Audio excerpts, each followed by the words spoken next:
Greetings, everyone. Mr. Ariko, can you please just confirm how many members are in? Good morning, Chair. We currently have 8 members on the platform, Chair. Okay, thank you. Can you please write the agenda?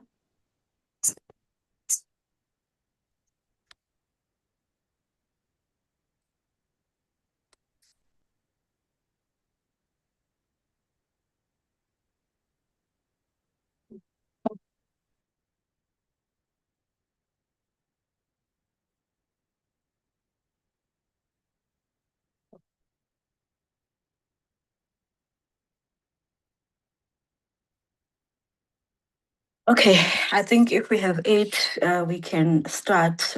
Greetings, honorable members. Greetings to representatives from the Department of Department of Electricity and Energy.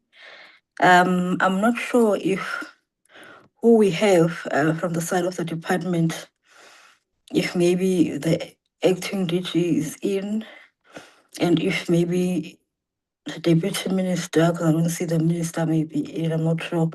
But I'd like to acknowledge the representatives from the department. I see also that there are also some representatives from the entities.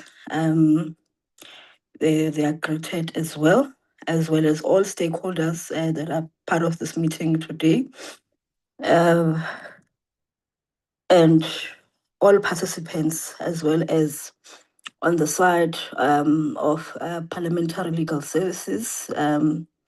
We welcome the representatives from that side, our support staff as a committee. I think if there's anyone else that I'm missing, everyone is acknowledged and welcomed. I think in the last meeting, I omitted welcoming the new alternate members who have joined our committee, Mr. J. Lorima and Mr.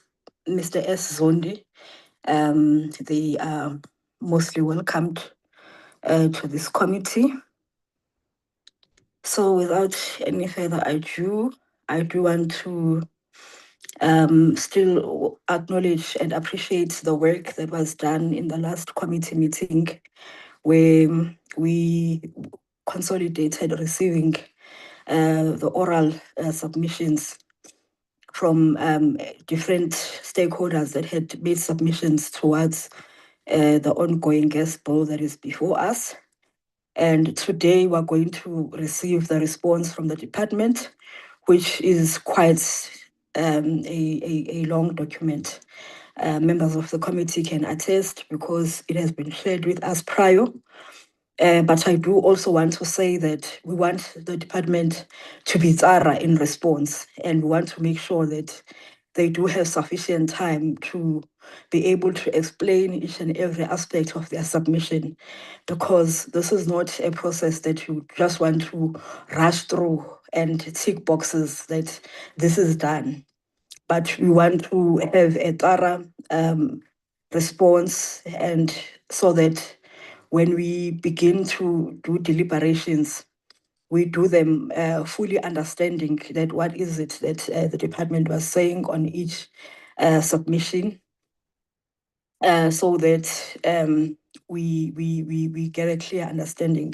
I'm not sure if we will be able to get questions, not necessarily deliberations. I'm not sure if we will get space for questions after they have made, because sometimes, when somebody has made a presentation, maybe there's a part where you understand it differently from what they actually mean. So we will see if we do have that maybe short space of time for those questions.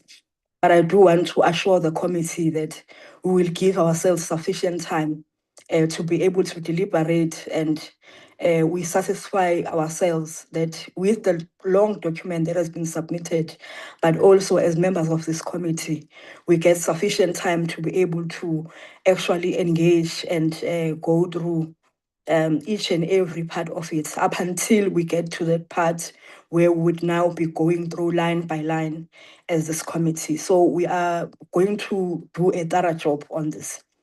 Because as much as we also will try to be mindful of the fact that it's long overdue and we do have to conclude this process so that it begins to assist the people of South Africa and the department as well in executing its responsibilities. So we are also mindful of that part. So we do also want to certainly give assurance that whatever that would have been presented today by the department is not cut in stone. But when we do get into the deliberations, perhaps there may have to be some adjustments and amendments and so forth. So as we receive the report, we must also have that at the back of our minds. And as I've stated when we started, that I'd wanted to welcome the representatives of the Office of the Chief State Law Advisor, also the representative from Parliament Legal Services, which will be with us through all the steps that we'll be taking so that we make sure that our process is properly aligned and is within the expectations of a process of this nature. So with those words, I do welcome everyone. And can we please get apologies if there are any, Mr. Kotze, before we go on to adopt both the agenda and the apologies? Thank you, Chair. I haven't received any apologies from any of the full-time committee members, but we did receive an apology from the Minister of Electricity and Energy, Minister Ramagopa, who is currently attending cabinet meetings, Chair, so he's unable to attend. But as you've indicated, Chair, the Acting Director General, Mr. Thabo Kekana, is on the platform and he will be leading the DEE delegation, Chair. So those are the apologies. Thank you, Chair. Okay, thank you. So before we adopt the agenda, as is the norm for this committee, I do want us to put it at the back of our minds that before the presentation that we'll receive on the bill, perhaps we'll allow the acting DG just to share a few words and then we get the actual presentation. I see the hand of Honorable Chabeling.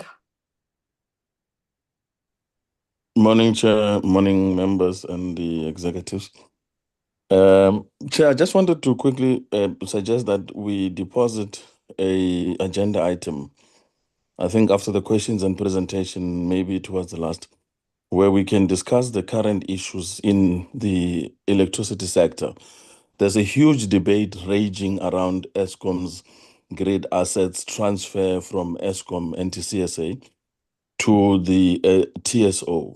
And there's been a huge work and attacks happening in the sector right now towards the Eskom chairperson, including the Eskom executives, by stakeholders such as BLSA and BUSA and them. And we have been very silent as the committee because I think we went on a 3-month almost break, but there's been a lot happening in that space. And the committee hasn't been present in any of the discussion and debate. So can we add the Eskom grid asset discussion as part of this thing? And then when the minister is available as well, where he can give us a brief, explanation as to what is going on. Because I remember when we went on our last, it was oversight at Eskom. We had a whole full day where we debated these issues very, very seriously, and as a result, there is a committee report as well as a committee oversight report on this matter. But I don't see it reflecting in any of the national discussions as well as debates happening to a point where you've seen it in your own, maybe what you call social media, where one of the, I think it's an analyst in the market, has actually stated that they would like to have the chairperson of Eskom be removed as soon as possible, or his contract as a chairperson not even be given the consideration for renewal. So I think it's a very important debate we need to have, which is the Eskom transmission and grid assets, which we have not even yet debated. So can I please table that, Chair, with your permission? Okay. Let me also give Honorable Mylem, and then I'll respond to both. Honorable Mylem. Chair, I absolutely agree with Honourable Ntshabaleng, but I don't think we've got the time to have that discussion today. I would like to suggest that it be scheduled for a separate meeting where we can address the matter comprehensively. I absolutely agree that the transmission infrastructure and the TDP and the unbundling of Eskom needs to be discussed. I just don't think it's an issue that we can put on the agenda for today. Thank you, Chair. Thank you. Let me also take Honorable Hassan. Thanks, Chair. I'm actually covered by Honourable Mylem. I think it must be discussed, but I think today we haven't prepared for that as well. So we'd want all the documentations and to give it the necessary time, given how big an issue it is, I think we need to schedule it for a future meeting. Thank you. Thank you. I do want to also concur with all the members, all the submissions that have been made, including just how important it is for us to have this discussion. And I do want to take the committee into confidence that I have also myself reached out to the department requesting that we as we scheduled the next coming term, that this is a particular matter that we would actually want to put in our agenda and prioritize it, that probably in one of the first weeks that we open, of course, subject to the approval when we do submit, we get the approval, necessary approval from the House Chair. But it is a matter that I've also noted that it's important that we join the discussion, not informally, but as this committee, because I do believe that whatever we will discuss here will actually really assist in terms of shaping the direction, of course, exercising our responsibility and role as this committee in terms of oversight work that is put upon us. But I don't want us to discuss it not informed by a thorough presentation. I have reached out because I wanted to alert them that we would like a thorough and a comprehensive presentation from their side. And I think true to our usual way of doing things, that we receive that particular presentation at least a week before, so that or a reasonable amount of time before, so that we're able to really apply ourselves. And when we do discuss, we discuss thoroughly. But also, like I'm saying, that when we're discussing together with the secretary of the committee, I was saying that I am concerned that the discussion is ongoing and we are not. We have not joined it formally as a committee. So that's why I'm saying that I think in agreement with all the members and everything that has been raised here today, it must be on top of our agenda, together with another request that we had received from Honorable Mylem, also on matters of Kusile, if I'm not mistaken. Those are issues that will really be at the top of our agenda, understanding that, of course, we will have to continue with this process of the bill as well. But these two issues are quite burning, and we do want to get the presentations as well as the presence of all individuals, that representatives who are relevant, so that we have a proper discussion, and where we need clarities, we get clarities from people who have the authority to really do give us those clarities, and they actually hold water. But let me also take the hand of Honorable Drink. No, thank you, Chair. Chair, no, I agree with the recommendation to park this for the next meeting just because of the time. But I think if we could also then add to our next meeting just the issue that has been in the media with regards to Eskom's diesel stockpile and the allegations also of some maladministration regarding the payments of the stockpile and not being received. So if we could also just add that to the agenda, I'll forward you the request, Chair, But I think that there are many other things to discuss with regards to Eskom, but this may not be the time to do that. Thank you.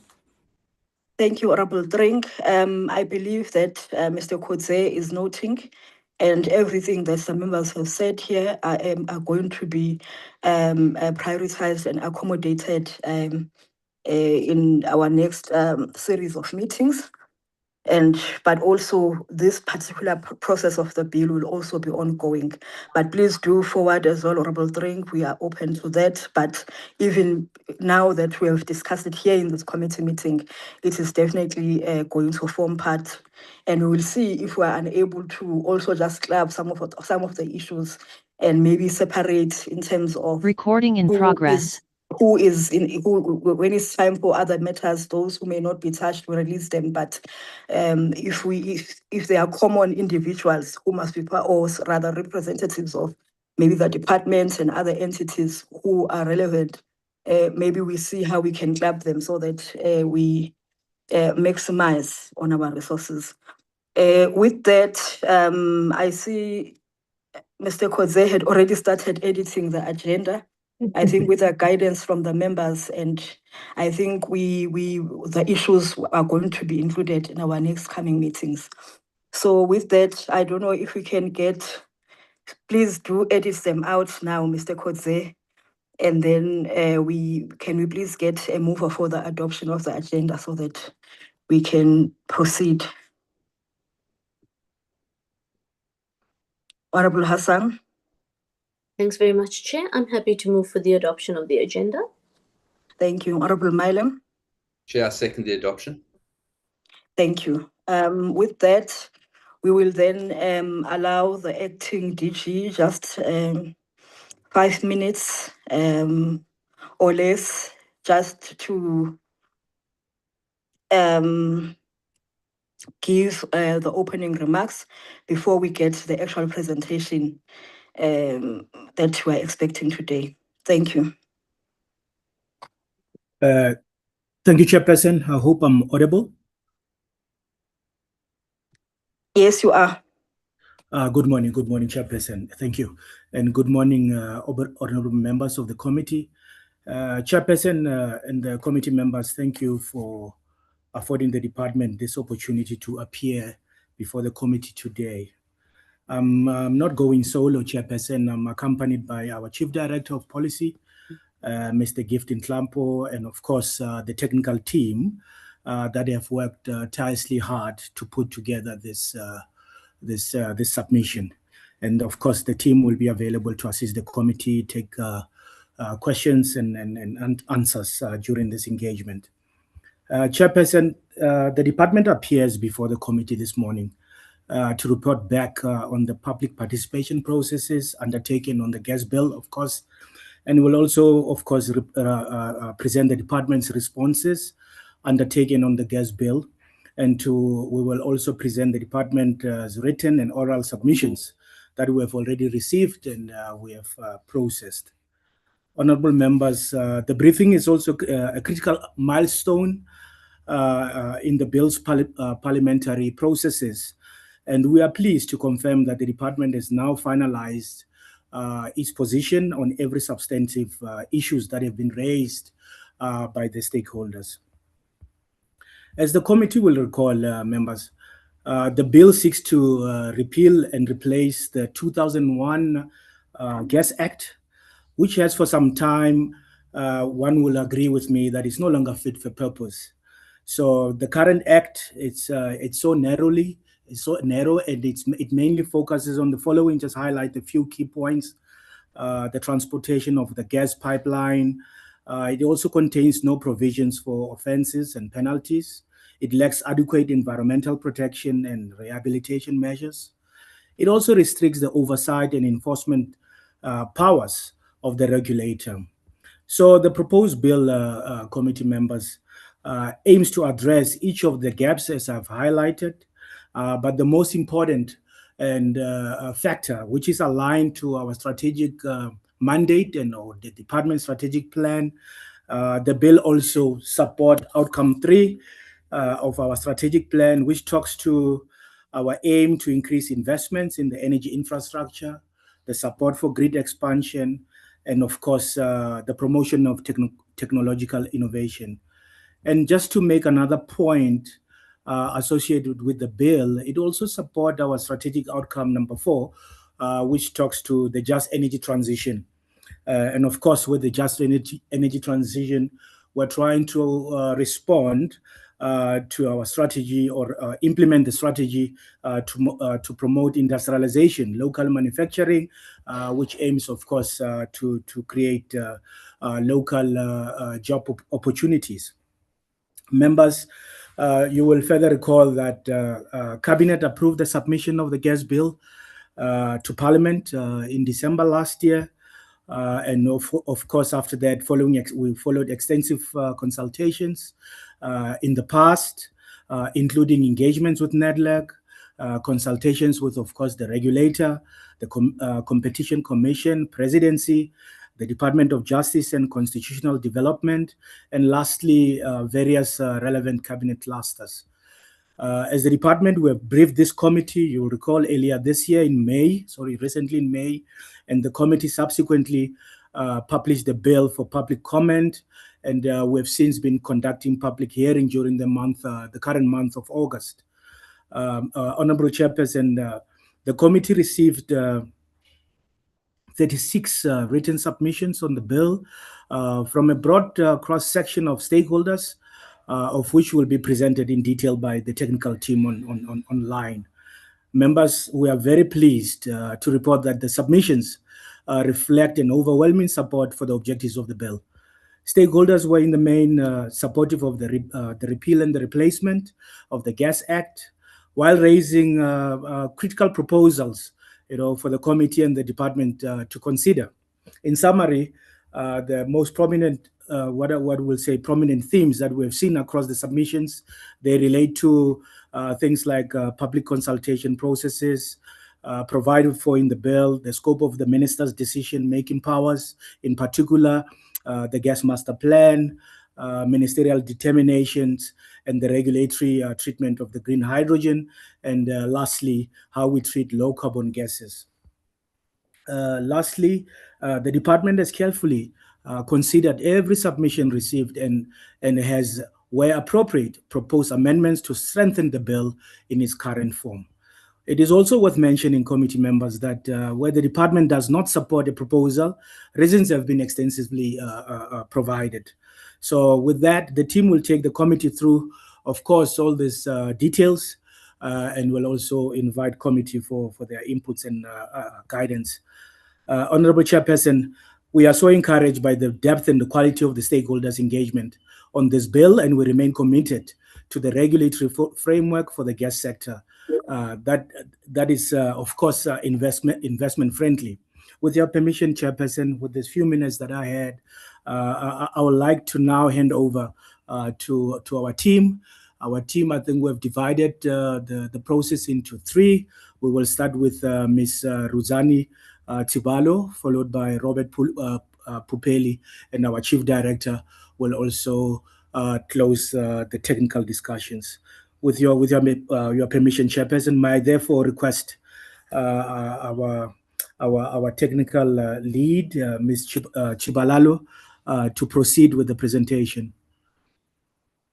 And I thank you, Chairperson. Thank you. The team may take the stage. Good morning, Honorable Chairperson of the Portfolio Committee, honorable members, the Acting Director General of the Department, and colleagues from the department and those from the regulator who are actually here to support the successful processing of the gas bill, and any other stakeholder in attendance. My name is Ruzani Chibalo. I'm a Deputy Director responsible for development of policy and regulatory framework specifically for the gas sector, with emphasis on the midstream and downstream sector.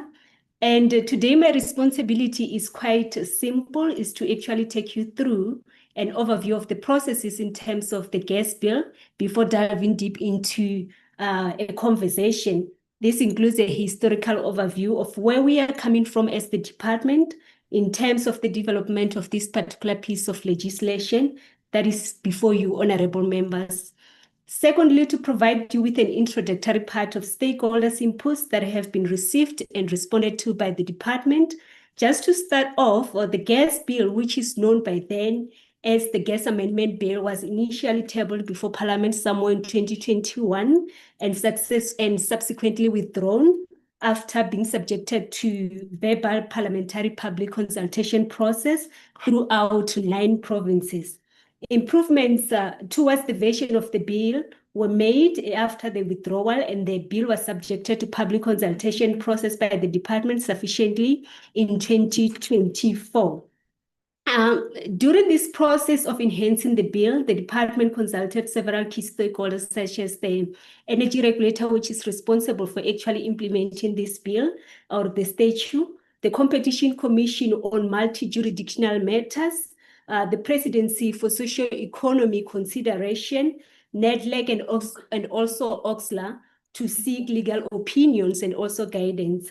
During the process, OXLA proposed the repeal of the Principal Act instead of the amendment due to substantial amendments that were actually effected to the Principal Act. Hence, the gas bill instead of the gas amendment bill. However, the objectives and intentions remain the same. Subsequently, the bill was tabled before Parliament in March 2026, hence today's gathering. The Portfolio Committee then subjected the bill to parliamentary public consultation process, and more than 35 submissions have been received and forwarded to the department for consideration, processing, and also for providing responses. Days prior to this engagement, the department has been putting extra efforts, actually working so hard to make sure that every single comment is being given proper attention. Hence, the matrix that has been submitted a day before yesterday to the committee. In this regard, the department has attempted to respond to all comments raised by the public on the bill, and statistically, we have received in total 36 written submissions from different stakeholder groups as follows. The largest proportion came from the industry association, comprising approximately 31%, followed by environmental advocacy group, accounting for approximately 25% of the submissions. Then business organization and labor union accounted for 19% and 11% respectively, while the regulator, constitutional body, and development bank, such as IDC, accounted for 3% each. And approximately 90% of the stakeholders supported the processing or promulgation of the bill into law conditionally, whereas only 10% did not support.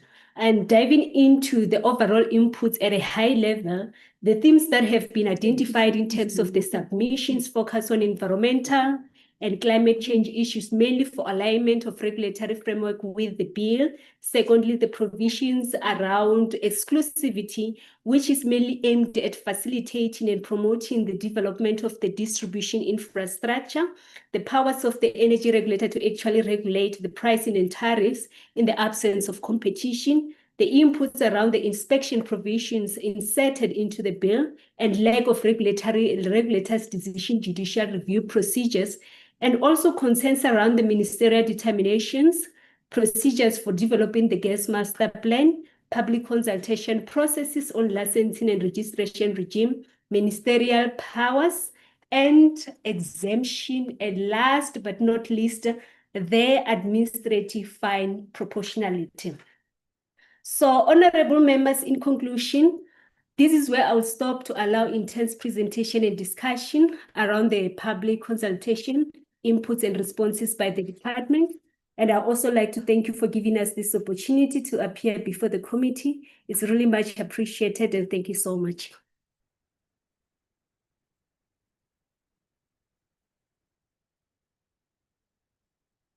Thank you.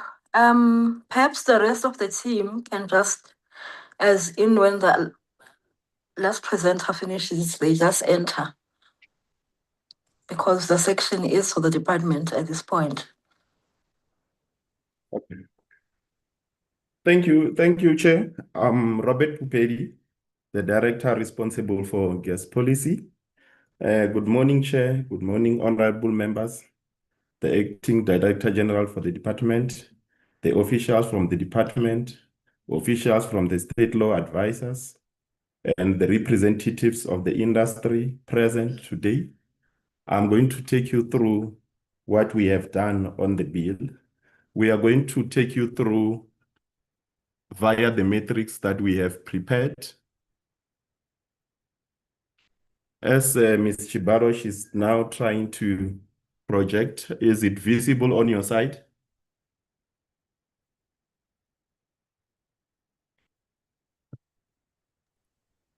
Chair? Yes, just move it, Robert. Okay. There we go. Yeah. Yes. Oh, it's gonna move. She will move with the page down. There Okay, we go. just to explain how the process went through, and let me also thank the DG for providing such a quite extensive introduction of where we are, what we have done to date, and the chair also for providing such a background. Thank you for that. And in terms of the bill, we have, as Mr. Chibaro also indicated, we have received 36 submissions, and also other stakeholders, they did the oral presentations. And what we did from the department side, we have summarized the inputs or the submissions from the stakeholders. If you can check on the page that you have, then I will just go down to the table so that I can explain how it works so that you are able to see it. On the left side, there is a section on which deals with section. Those are the sections from the bill itself that was published by a portfolio committee. In the middle is the comments from the summarized comments from the stakeholders, where from our side, we summarized considering all their inputs. And from on the other side where we say DE response is the Department of Electricity and Energy responses, proposed responses. And we try to answer all the submissions that were provided. On the far right side, there is a proposed new section or the proposed revisions of the bill. And as the department, what we have done, there are some areas where we have agreed to the proposal, and then where it's necessitated a new proposed wording to the bill, the department drafted such proposed new wording accordingly. Where the department did not agree with the proposal, a note is provided or a rationale of not accepting such a proposal. I will now start with the first one, which is the preamble, where from the preamble side, as the preamble of the bill says, to repeal the Gas Act of 2001 to promote the promotion of orderly development of the gas industry to enhance the national regulatory framework and all that is listed there. There was a comment that we have received from stakeholder where they were calling for the preamble of the bill to be amended to record the climate change crisis, state obligations under the climate change, and the Republic commitments under the Paris Agreement and the just transition to low carbon economy and society. And there is also other proposal that a clause be inserted to deal with some sections that are reflecting in NEMA section 2, and also the recently approved Climate Change Act. From the department side, we have noted the comments. The department does not support the recommendation. The primary purpose of the bill is to regulate the gas sector to pursue the objectives stated in section 2. The preamble is a short form articulation of the objective of the bill. The specific obligations of the state are articulated in their respective applicable legislation. The bill will require to be implemented in a manner that complies with other relevant applicable legislation throughout the entire process of gas value chain. And the next one, it was on the definition. From the far left, there's a definition of Black people. The proposal from the stakeholder was that the bill does not define the Black-owned enterprise, historically disadvantaged person, From the department side, we noted the inputs. The department is of the view that the definition of the Black people and associated categories are dealt with in terms of framework provided by BBBE Act. This definition is intended to ensure that if the definition of Black people is changed in the BBBE legislation, there will be no necessity to amend this act. The other definition that we received comment on, it's a definition on eligible customer. The stakeholder comments raised concern that prescribing the threshold is entirely at ministerial discretion, and there are no determined objective criteria to curb the minister's discretion. The recommendation are that provision must be inserted requiring the minister to consult industrial users before prescribing the eligible customer threshold and calibrate it to industrial consumption profiles rather than utility scale benchmark alone. And from the department side, we have noted the comments, and however, we don't support the comment. We indicated that the section 36(1)(e) empowers the minister to set the threshold qualifying as an eligible customer, and also section 36(2) requires that before that is done, the minister must consult with the regulator, invite public comments, and duly consider such inputs from the regulator and the public, and the threshold will be prescribed in the regulations after being subjected to public inputs from the industry. And just to emphasize on that one, we have the current regulations that were published in 2007, and those regulations that are still going to be amended so that they are in line with this bill if it's passed through the parliamentary process. And there's a definition of gas from the left side. And we have received the comments from the stakeholder. They express concern that since the LPG is regulated under the Department of Petroleum Resources, the Department of Labor, and other related legislation, the inclusion of LPG in the gas bill will create overlapping regulatory authorities and create uncertainty in the sector. From the department side, we have noted this proposal, and we have supported what the industries are saying so that we don't over-regulate the industry. So our final decision on this matter, or our final proposal on this matter, was that we will remove the reference to regasified gas or deleting it from the definition of gas. The LPG sector is already regulated under the Petroleum Product Act and other related legislation. There was another comment again where they indicated that although there is an inclusion of hydrogen in the definition of gas, this does not provide a regulatory framework capable of supporting broader hydrogen value chain. Measures should be introduced in the body of the bill capable of supporting the hydrogen value chain. The department noted the comment. The overall objective of the definition of the gas in the bill is to enable the infrastructure to be repurposed for transport and storage of other compatible energy sources such as green hydrogen. The hydrogen value chain linked to the gas sector will be supported through regulations that can be prescribed, as well as ministerial determination to facilitate investment in that sector. And even on this one, I can further elaborate that there are some sections that we have proposed amendments to deal with this issue.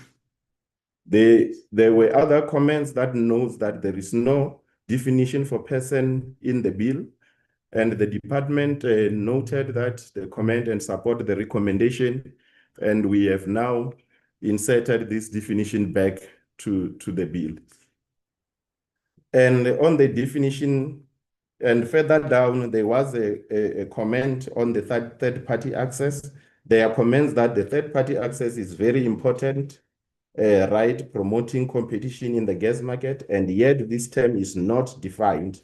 The recommendation is to define the term as follows: as proposed below to say the third-party access means access to and use of the available capacity of the gas facility by a person other than the owner or operator of that facility for the purpose of transporting, storing, processing, or delivering gas, and on transparent, objective, and non-discriminatory terms. And from the department side, we have noted the comment. The department supports the recommendation and propose the insertion of the new definition in terms of third-party access. And the definition of third-party access will mean access to and the use of the available capacity of gas facility by person other than the owner or operator of that facility for the purpose of transporting, storing, processing, delivering gas, or transparent, objective, and non-discriminatory terms. And further down, there is a definition of trading, where the stakeholder, they made their proposal. Their proposals were that there are comments that the bill must explicitly provide for the exclusion of upstream activities, including such related trading activities regulated under the Upstream Petroleum Resources Development Act, which was also recently passed. From the department side, we have noted and support the proposal. And then the department proposes the insertion of words that explicitly exclude trading activities and other activities regulated in the upstream sector in this definition. And the definition, the proposed new definition, the underlining on the far right side is what we have proposed. The definition will read as follows. The trading means the sale of gas as a commodity or any activity incidental thereto by any person, including construction and operation of trading infrastructure, but excluding the construction and operation of transmission, storage, distribution, liquefaction, or regasification facilities. The new proposal is that, and excluding the sale of gas by producer from its own production under an upstream petroleum right, unless such producer trades such gas within jurisdiction governed by this act. The next definition where we received the comment, it was a definition of uncommitted capacity, which means such capacity determined by the energy regulator in gas transmission, storage, distribution, liquefaction, or regasification facility, as is not required to meet contractual obligation. The comments on this definition were that there was a recommendation that this definition should be strengthened to ensure that third-party access applies to genuinely available capacity after all contracted, reserved, and operational requirements have been fully considered. They further recommended that this definition in particular must state that it must not interfere with the firm capacity rights, foundation user or anchor user rights, reserved capacity, take or pay capacity, priority rights, operational flexibility required to run facilities safely and efficiently, and any capacity required to meet existing contractual obligations. From the department side, we have noted the recommendation, but however, we don't support it. The energy regulator determines and approves access to uncommitted capacity. The measures that the energy regulators applies include the recommendation proposed as well as other additional factors. The department is of the view that it will not be feasible for all applicable factors to be provided for in the definition.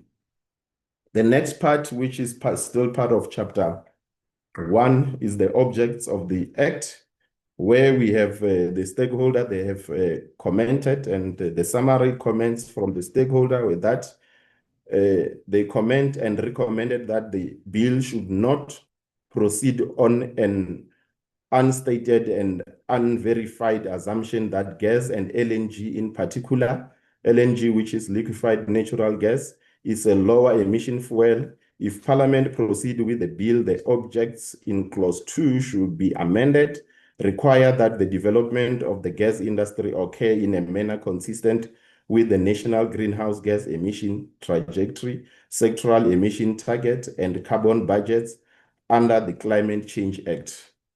The department notes the comments but does not support the recommendation.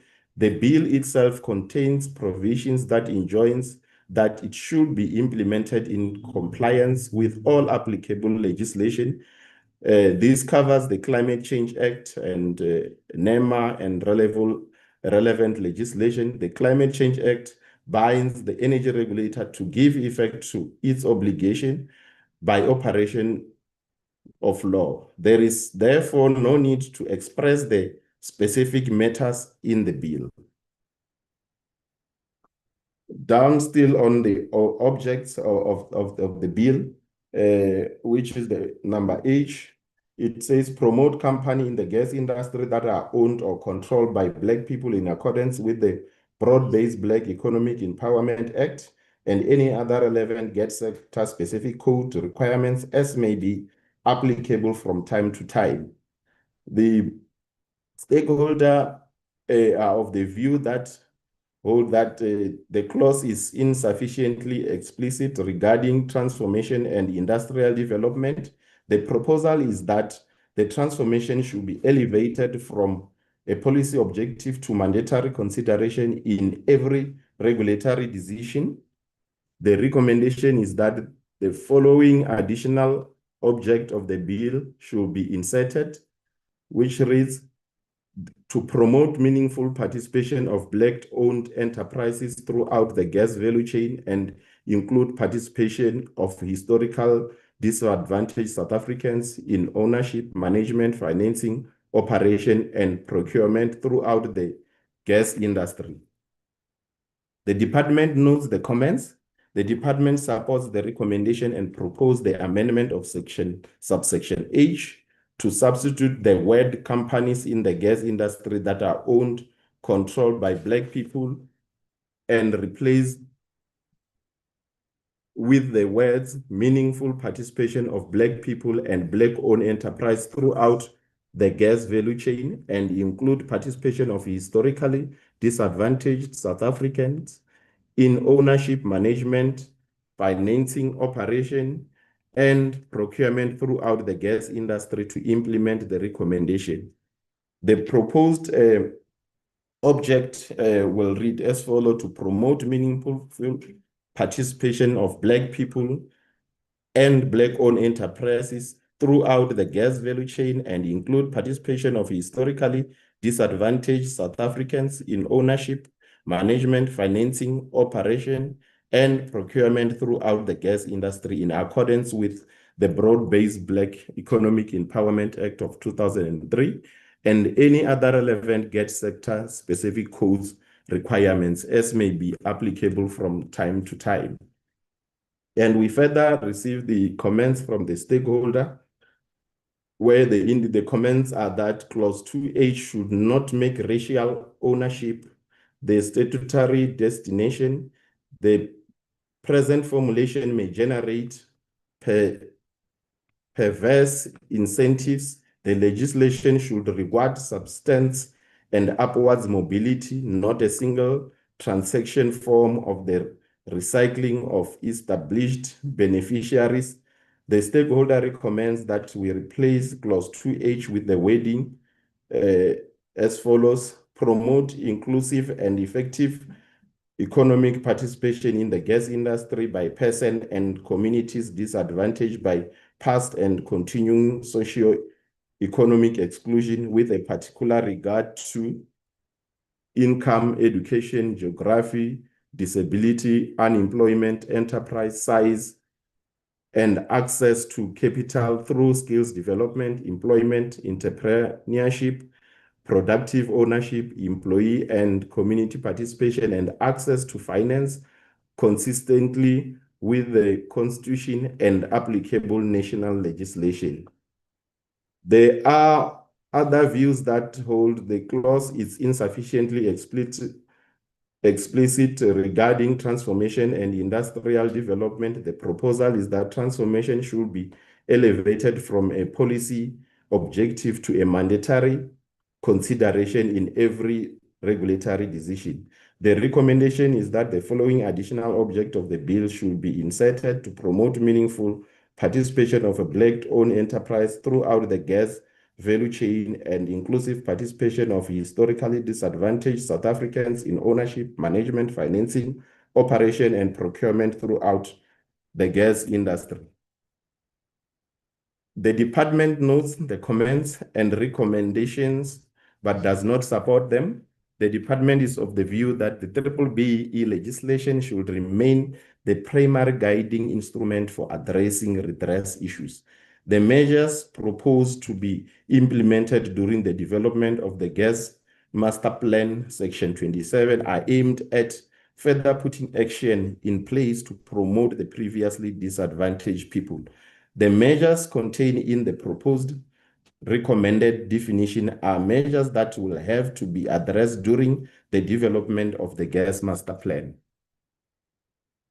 And further down on the objective I, which says promote the equitable provision of gas transmission, storage, distribution, liquefaction, and regasification service in the public interest.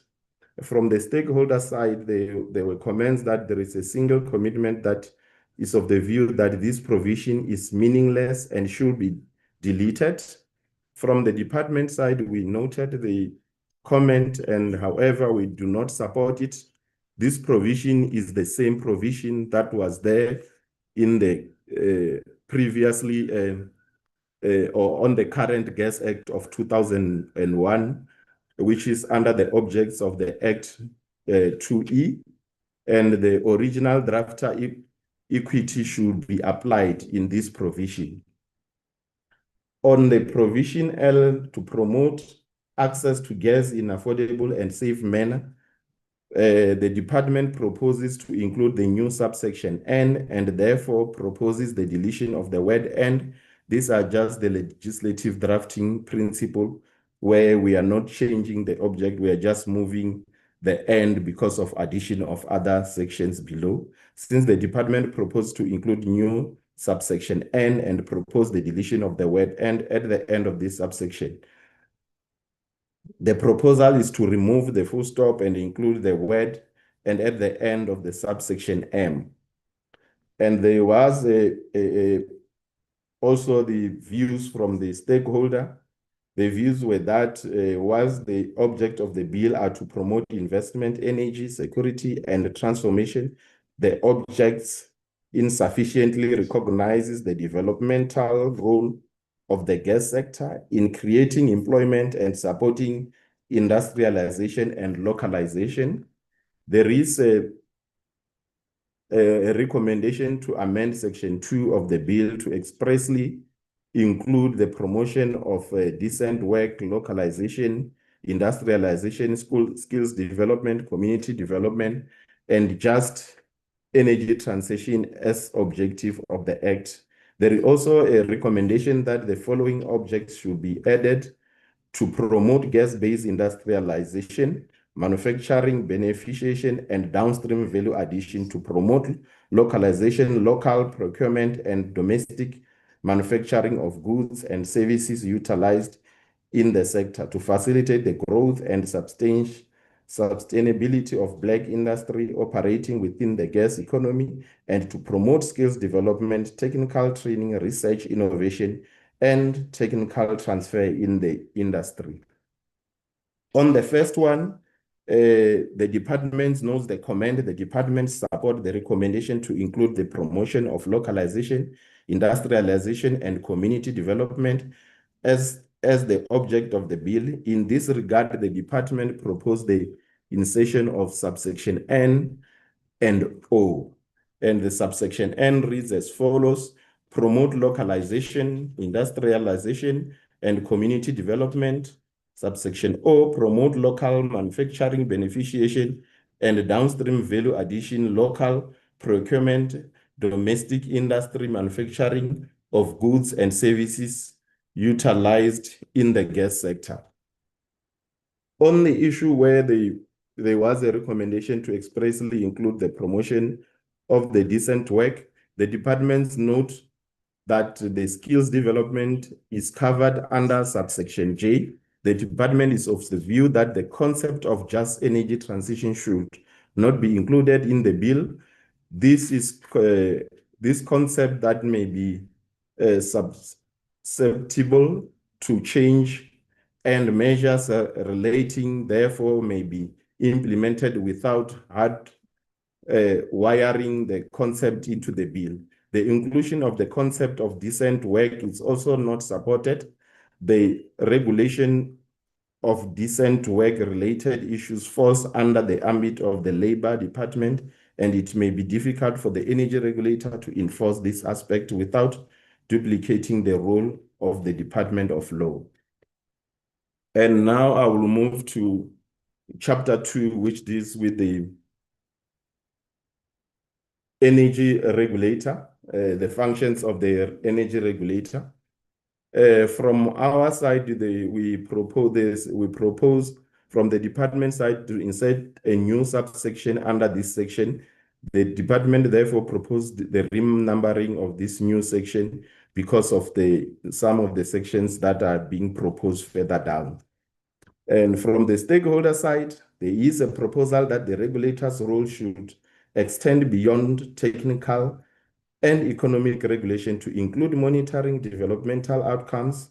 The recommendation is to expand the regulator's oversight to monitor compliance with socio-economic license obligation and publish periodic compliance reports.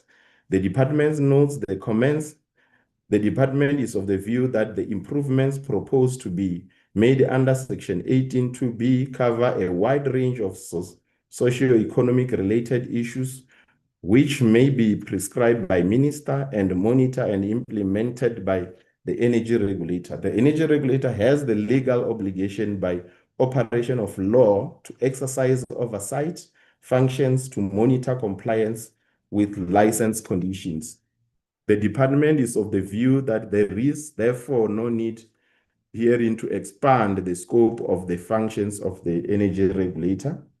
Just below on the other function of the regulator, which is to impose license condition in accordance with Section 18(1) or 18(2), and registration condition in accordance with Section 24(1), and review this in accordance with Section 18(3) or Section 24(2). The stakeholder indicated there are comments from the stakeholder.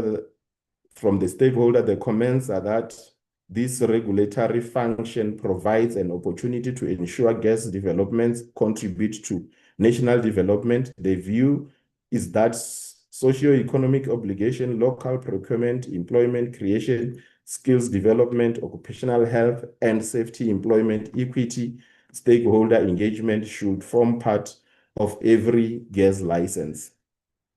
The department notes the comments. The department support the recommendation. The specific aspects of the recommendation have been addressed under Section 18(2) of the bill, which deals with the conditions of the license.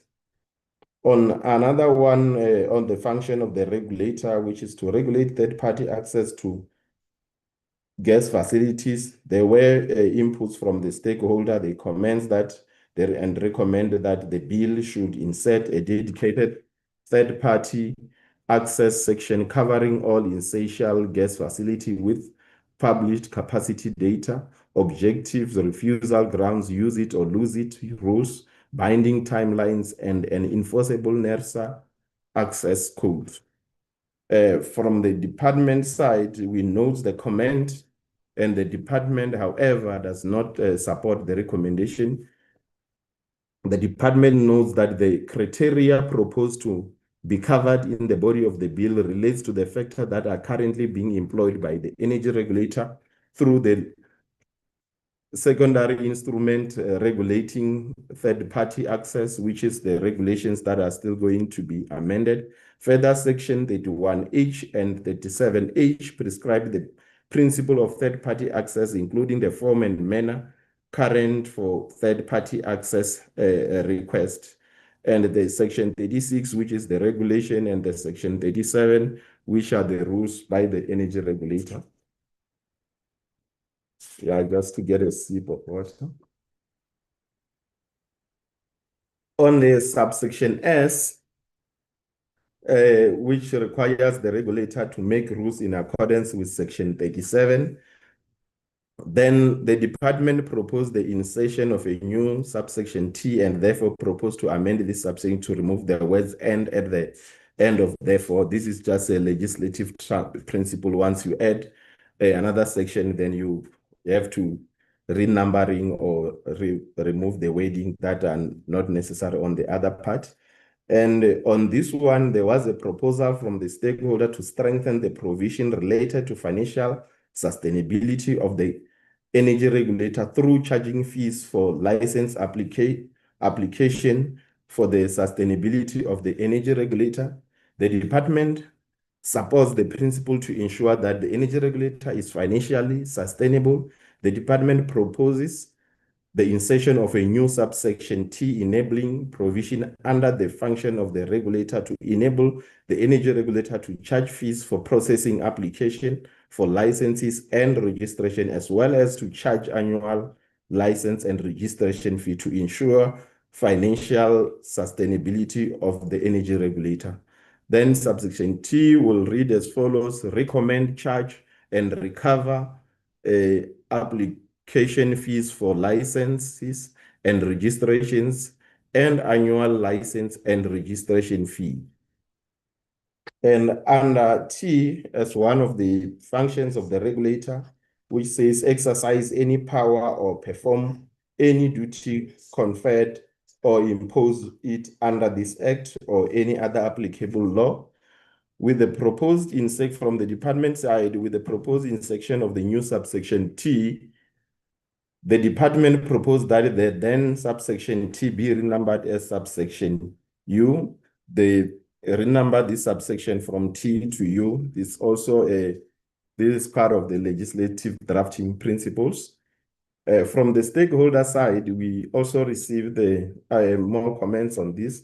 There are views that section 3 largely administrative and does not sufficiently advance one of government stated objectives, namely the transformation of the economy through inclusive participation by historically disadvantaged South Africans. The clause should therefore impose explicit transformation obligation on the energy regulator. It is proposed that the following subsection should be included.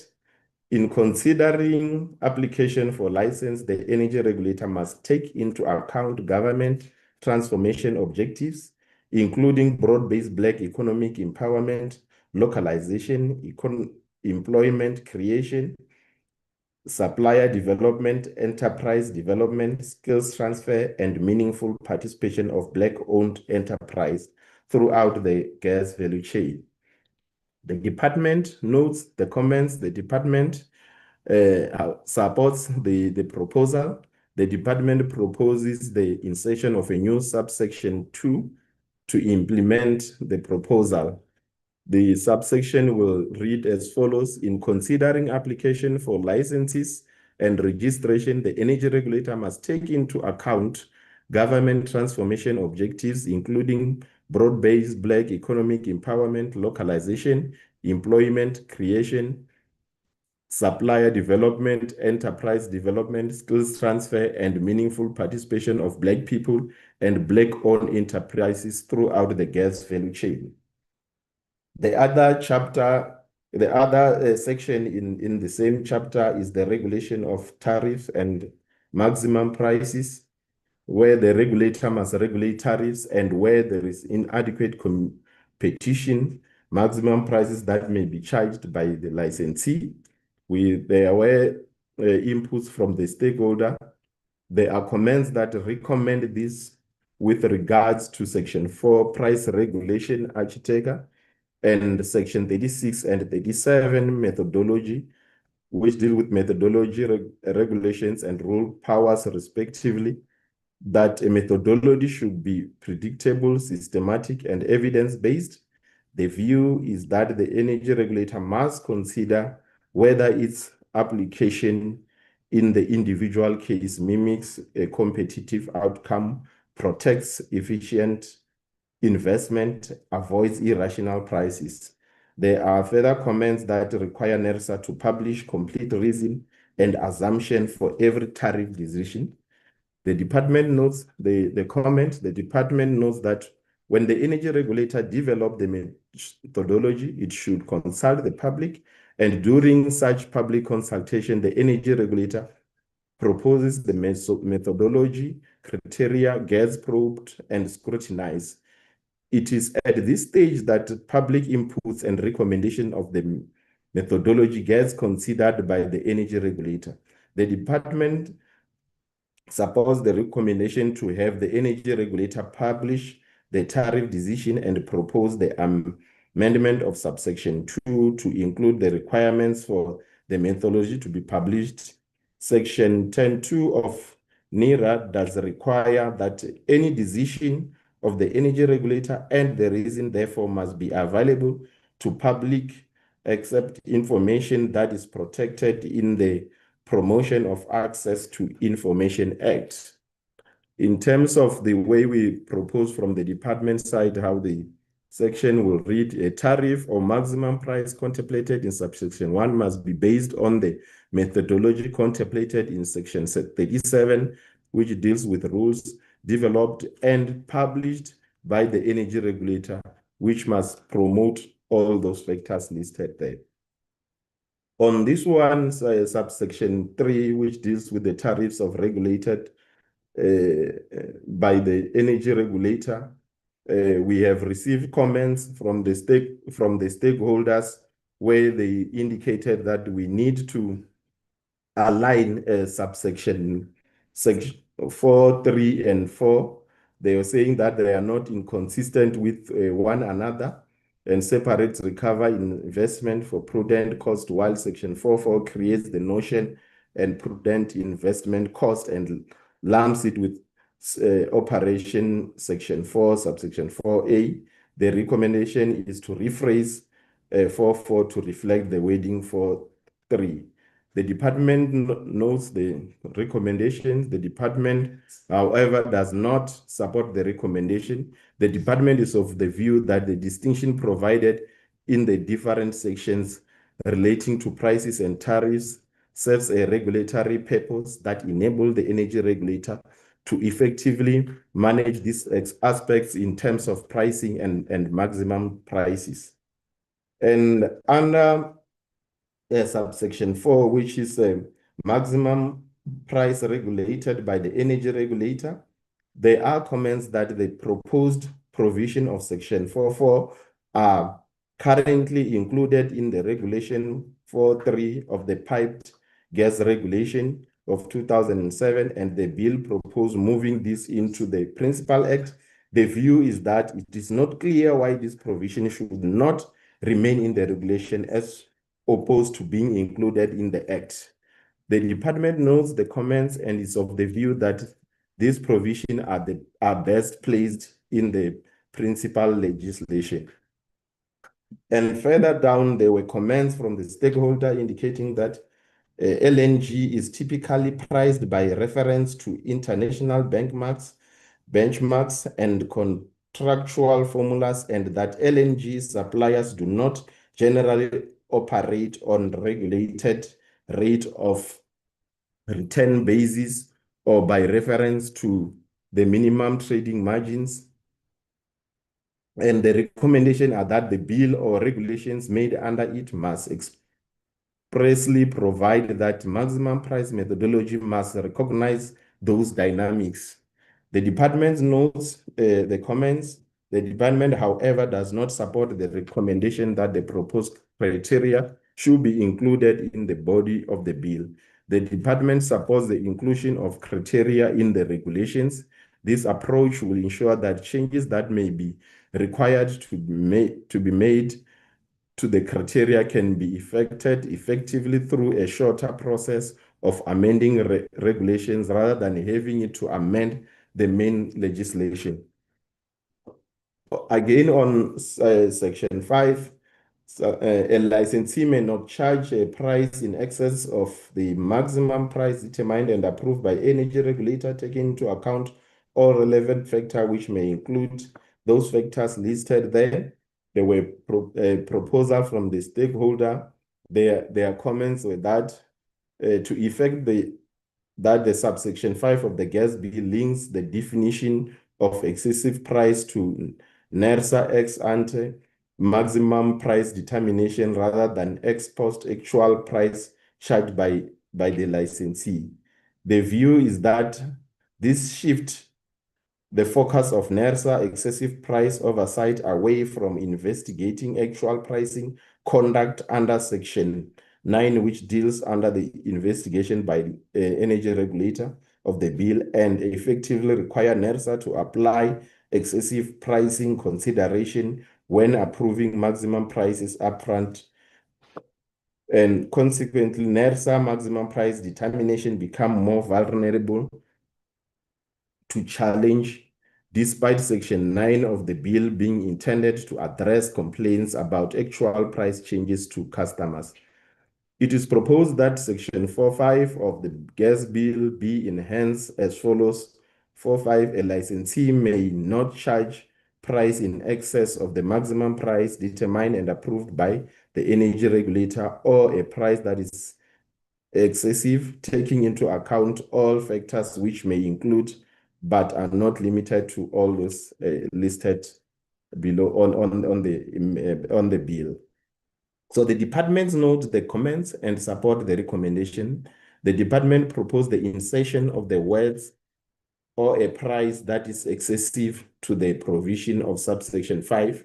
Then the subsection 5 then will read as follows: a licensee may not charge a price in excess of the maximum price determined and approved by the energy regulator, or a price that is excessive, taking into account all relevant factors which may include but not limited to all those factors that are relevant to comparator firm price cost, the licensee price markets.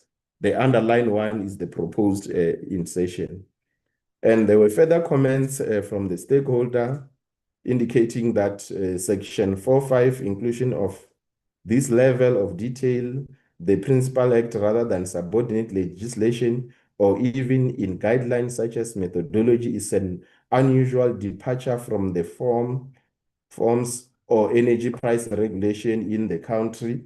The concern is that it is not clear why this is not left for subordinate legislation in circumstances where South Africa is about to enter new markets in terms of the type of extent of gas available in the country. The recommendation is that leaving these matters for regulations would be better, as the minister will be able to move a bit more swiftly to respond to any significant changes in the landscape. The department notes the comments. The department is of the view that the level of detail included in this provision is such of nature that it finds application in all circumstances.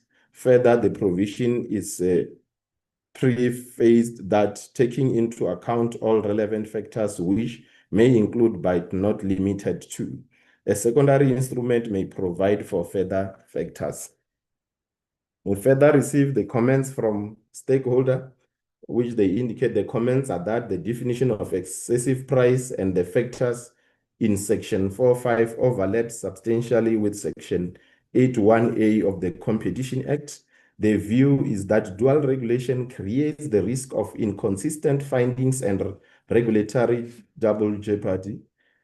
The recommendation is that the bill should insert an express concurrency protocol requiring the energy regulator to consult the Competition Commission before making an inadequate competition finding or imposing a maximum price, and to defer to a final determination of the Competition Tribunal or courts on excessive pricing where one exists. The department notes the comments. The department supports the recommendation.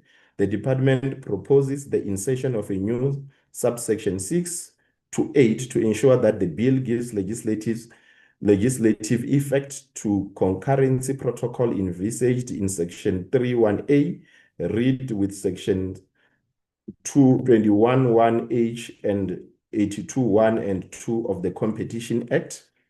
And the proposed provision will read as follows: the regulation of matters in which the concurrent jurisdiction is exercised in terms of this Act and the Competition Commission Act of 1998 must be managed to the extent possible in accordance with any applicable agreement concluded between the energy regulator and the Competition Commission in terms of Section 21(1)(h) and 82(1) and 2 of the Competition Act of 1998.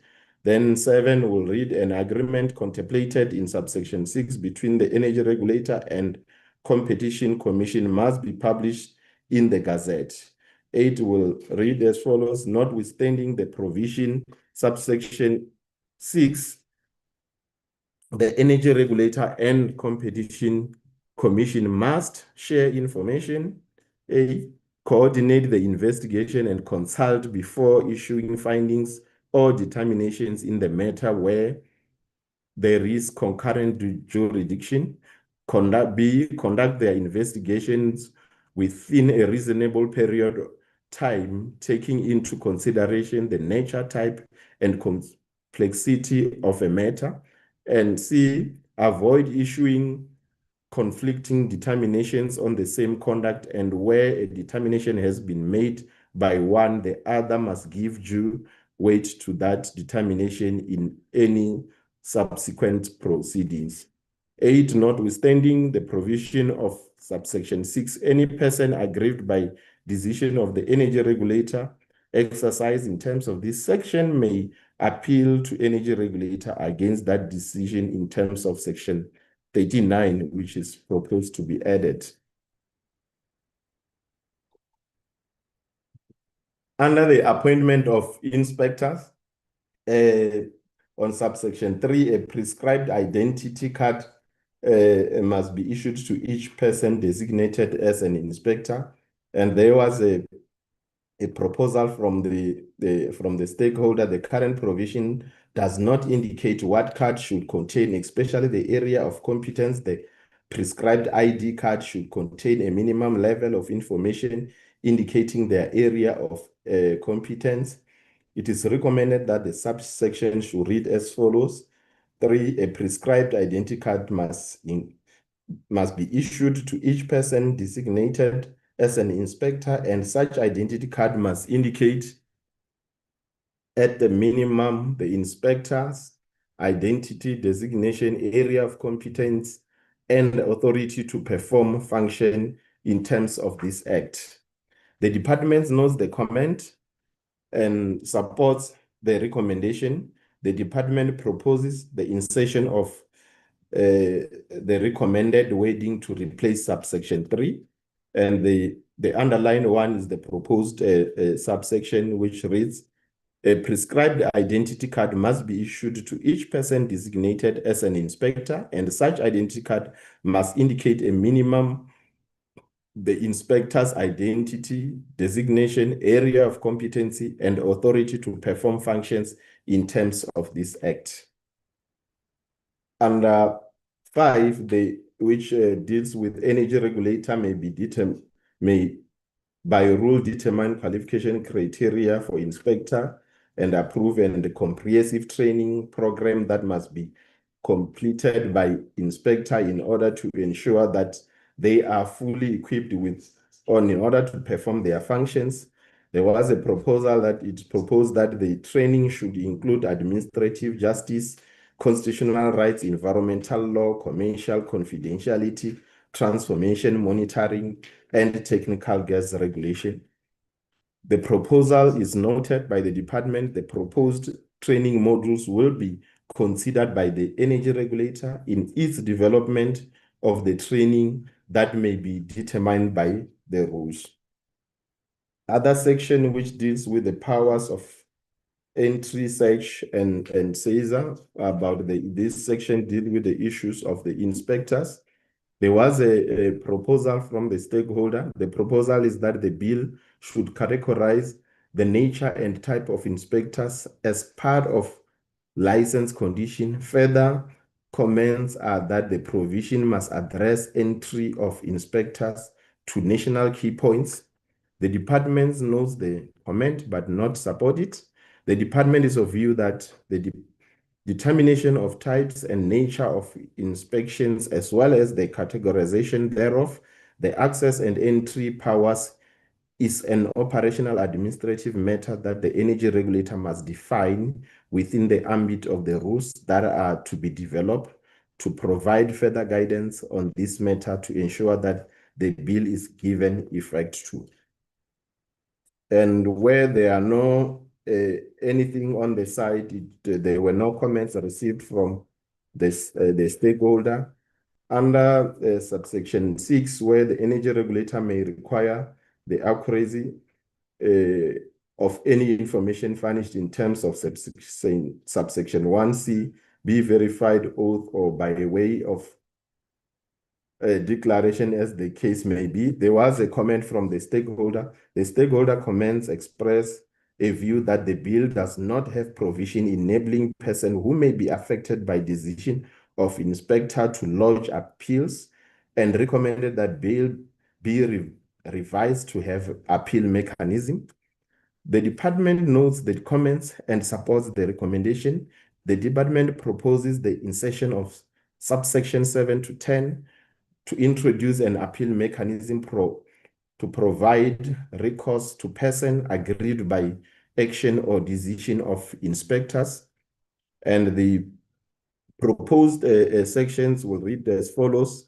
Section 6, any person adversely affected by any action or decision of inspector when carrying out his or her duties in terms of this act may appeal to the energy regulator against that action or decision.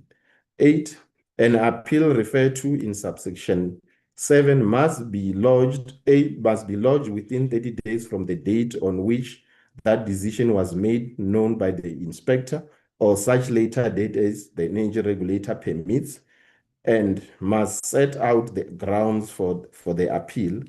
9, after considering the grounds of appeal and the inspector, reasons for the decision, the energy regulator must, as soon as practicable, confirm, set aside, vary the decision, or substitute any other decision for the decision of the inspector.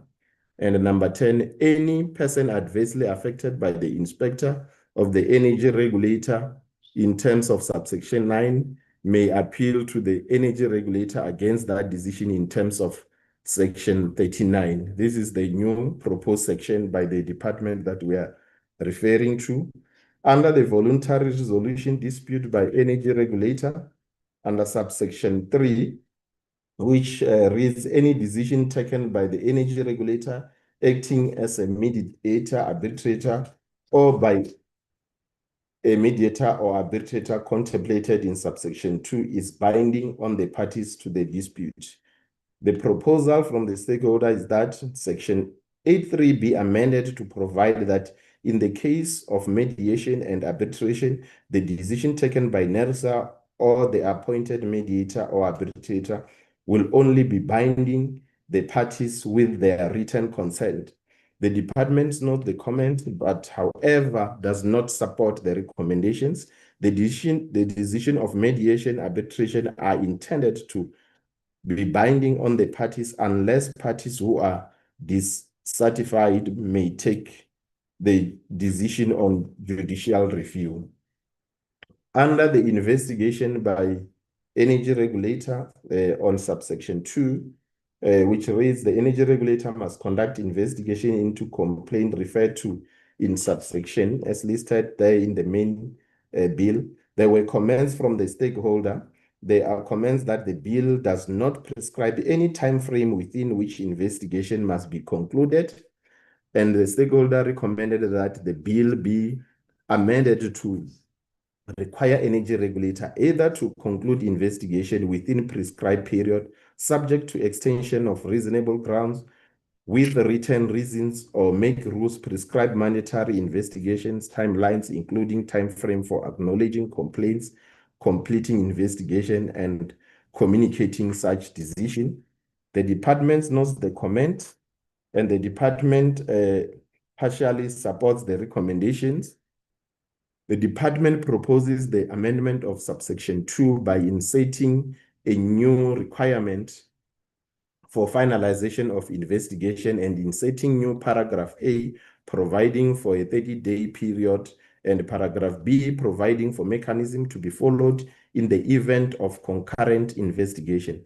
The department is of the view that the nature of investigation that may be undertaken hereunder may be of complex nature that may require the cooperation of the Competition Commission. The timeline for completion of the investigation may not be dependent only on the energy regulator, internal processes, external dependencies may be critical in the time factor required for completing such investigation. And the proposal that it reads as follows: subsection 2, the energy regulator must conduct, the underlined one is the new insertion, and finalize investigation into complaint referred to in subsection 1, A and B, which are the new ones that we are proposing, where a complaint falls solely for within the jurisdiction of the energy regulator within a period of 30 days from date of receipt of a complaint as contemplated in subsection 3. B, where a complaint falls within concurrent jurisdiction of the energy regulator and the competition within a reasonable period of time or within specified timelines as may be provided for in an agreement contemplated in section 4.6. And further down on subsection 5, which is when conducting an investigation in relation to conditions stipulated in subsection 1A to C, the energy regulator may do so in cooperation with the energy regulator. The department, on this one, the department proposes the amendment of this subsection to incorporate a reference to agreement contemplated in section 4.6, which gives legislative effect to the concurrence protocol envisaged between Competition Commission and Energy Regulator. And the subsection will read as follows: the conducting an investigation in relation to condition stipulated in subsection 1A to C, the energy regulator may do so in cooperation with the Competition Commission in accordance with an applicable agreement contemplated in section 4.6. There was a comment also from the stakeholder to say the comment is that the interface between the energy regulator and competition commission role is not clearly delineated. The recommendation is to introduce a provision to provide clarity where the energy regulator and competition commission both have jurisdiction to investigate the same conduct relating to pricing of gas services. The following concurrency protocol applies. The energy regulator has prima facie jurisdiction over pricing matters arising under licenses granted under this section and maximum price regulation under section 4. The Competition Commission has prima facie jurisdiction over conduct constituting a prohibited practice under the Competition Act. And C, the energy regulator and the Competition Commission must share information, coordinate their investigation, and consult before issuing findings of determination in a matter where both jurisdiction and the energy regulator and the Competition Commission must avoid issuing conflicting determinations on the same conduct, and where determination has been made by one, the other must give due weight to that determination in any subsequent proceeding. The department notes the comments. The department supports the recommended in principle and has addressed this under section 4, incorporating some of the proposed recommendation wording. And I will now also move to the new chapter, which is chapter 3, that deals with the gas licensing and registration regime. So we received comments from the stakeholder. The comment is that The provision in the section are not clear as to whether the purchaser of gas is the licensee or registered person. The recommendation is that to avoid ambiguity and ensure legal certainty, the bill should expressly state whether the purchase of gas may only be undertaken by a licensed or registered person, or whether the person who are not licensed or registered may also purchase gas. The department notes the comment. The department, however, does not support the recommendation. The department provisions on the bill section clearly do not prohibit the purchaser of gas and do not require the purchase of gas is subjected to a licensing regime. The requirement for registration in relation to the purchase of gas is only restricted to eligible customers. Under subsection 2, which deal with energy regulator without prejudice to its powers under section 31 and 37, direct any person engaged in of the activities, license activities. There is a proposal to replace the reference to 37 and replace it with reference to section 38, as it appears that this is an incorrect references from the stakeholder. The department knows the comment and the recommendation. The department is, however, of the view that reference to section 38 would be in an incorrect attribution of a power to energy regulator. Section 38 refers to criminalization of conduct and the matter thereof are for courts. The department proposes that the reference to section 37 be removed completely and not be substituted by any reference.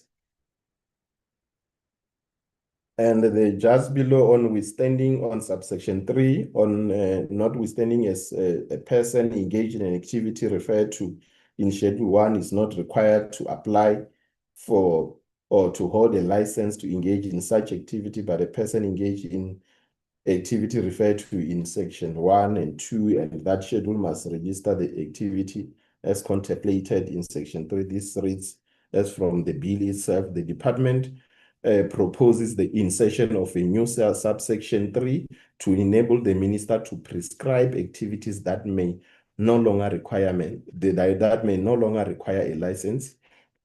And the proposed subsection 3 will read as follows: notwithstanding subsection 1, a person engaged in any activity listed in the schedule prescribed as contemplated in section 36(1)(c) is required to apply or to hold a license to engage in such activity.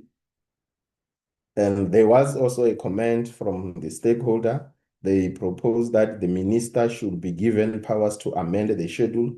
And this is one issue that we also, when we were briefing the portfolio committee, they also raised this issue to say the minister should be given powers to amend the schedule. The department supports the proposal. The department proposed that subsection 4 be inserted as a new subsection. The minister, the proposed subsection reads as follows: the minister may, after consultation with the energy regulator and any person who may be affected thereby, amend the schedule contemplated in subsection 3 by notice in the Gazette. The other comment from the stakeholder was that the energy regulator provided proposal for measures to ensure cost recovery for the cost of regulatory assessment and proceeding of license application. So the department knows the comment. The department supports the recommendation. The department proposes the insertion of new subsection 5 and 6. This new proposed insertion are to support the measures for the regulator to recommend license and registration application fees and annual license and registration fees. This framework will ensure that the energy regulator recovers costs of processing applications, as well as ensure that license and registration holders annually contributes towards the regulatory oversight cost that the regulator incurs for regulating their activities. And the proposed section will read, which is subsection 5, will read as follows. The energy regulator must recommend the minister fees, which must be determined by the minister in the notice in the Gazette to be payable to the energy regulator in respect of any application for the granting of a license or registration and annual or registration fee. And also the subsection 6 will read as follows. The minister may, on the recommendation of the regulator and in consultation with Minister of Finance by notice in the Gazette, determine the fees payable to the energy regulator in respect of any application for the granting of licensee or registration, the annual license or registration fee. The reference to Minister of Finance, because this is the physical or money matters, then that's why we are also proposing that the Minister of Finance should be consulted in this regard. On activities no longer requiring the license, especially on subsection level, the minister may consult with the energy regulator by regulation, determine any activity contemplated in section 10.1 as an activity that no longer require a license from the date set out in such determination. The proposal from the stakeholder or the comments that this section should specifically require that any exemption decision should be subject to public participation beforehand to ensure proportionate regulation with safeguards against arbitrary exemption. In this regard, some recommendations are that clause 11 be made subject to same public participation requirements that clause 36.2 imposes on other regulation. There is also recommendation that the section 11 be amended to specify the threshold criteria for the exercise of the power, including that the minister must be satisfied that the activity concerned present no material risk to public health, safety, or environment, and that adequate regulatory oversight will continue to apply. On the first comment, the department notes the comments, and the department, however, does not support the recommendation. Section 36C, which deals with the regulation, does not include the powers of the minister. Oh, sorry, my apologies. Section 36C does include the powers for the minister to declare activities that no longer require a license. Section 36.2 enjoins the minister to undertake a public participation process before making this decision. On the second recommendation, the department does not support this recommendation. Again, factors that may lead to the exercise of section 11 may not necessarily be limited to the proposed criteria. On application for license, there was a comment under subsection 3 on any application contemplated in subsection 1. There is a proposal that compliance with all relevant laws should be a requirement for license. The department notes the comment. This requirement is already provided for under section 12, subsection 3F, which deals with application for a license. Further down on F, where for the plans and ability of the applicant to comply with all applicable labor, law, safety, and environmental legislation, there was a comment that the bill requires a plan for the management of environmental impacts, but exclude the environmental authorities in this process, which then question the capacity of those that will scrutinizing such plans. There are comments that the bill regulates each license individually, but contains no obligation for cumulative impacts assessment before approving multiple gas facilities. The department notes the comment. The department is of the view that the energy regulator does not need to be burdened with performing activities for which there are statutory competent authority designated to perform such functions. In performing its function under this section and the Act, the energy regulator places dependency on cooperation with such other competent authorities for validation or submitted information. And from the new section, we have also proposed the insertion of the transport from the department side, and the section will read the plans and ability of the application to comply with all applicable labor, health, safety, transport, and environmental legislation. This is to be included because they are developments that the gas in future will be, or even now, it's also being transported via on the road or via transport rather than only the pipeline. There was a recommendation from the stakeholder or comments that there is no coordination between the energy regulator and other competent authorities. The department proposes that the new provision section 34.6 be inserted to strengthen the cooperative measures between the energy regulator and other competent authority. This is dealt with in the section 34, which deal with the rehabilitation of land, where we made a reference to the Climate Change Act. Going down below G, a detailed specification of the gas that will be traded under license. And then we just propose the removal of the end because of the addition of another subsection. The department proposed insertion of this provision to ensure that applicants for the licenses who wish to request exclusivity provide such requests upfront with the application.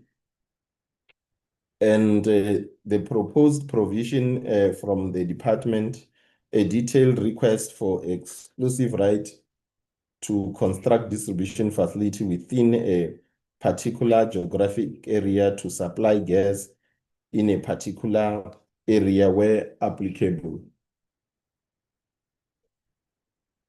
And under this, we also receive the comments from the stakeholders.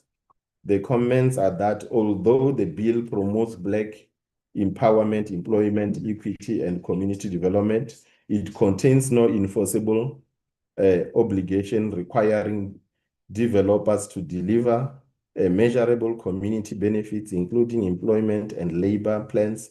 The recommendations are that the bill should require license holders to prepare legally enforceable community benefits plans.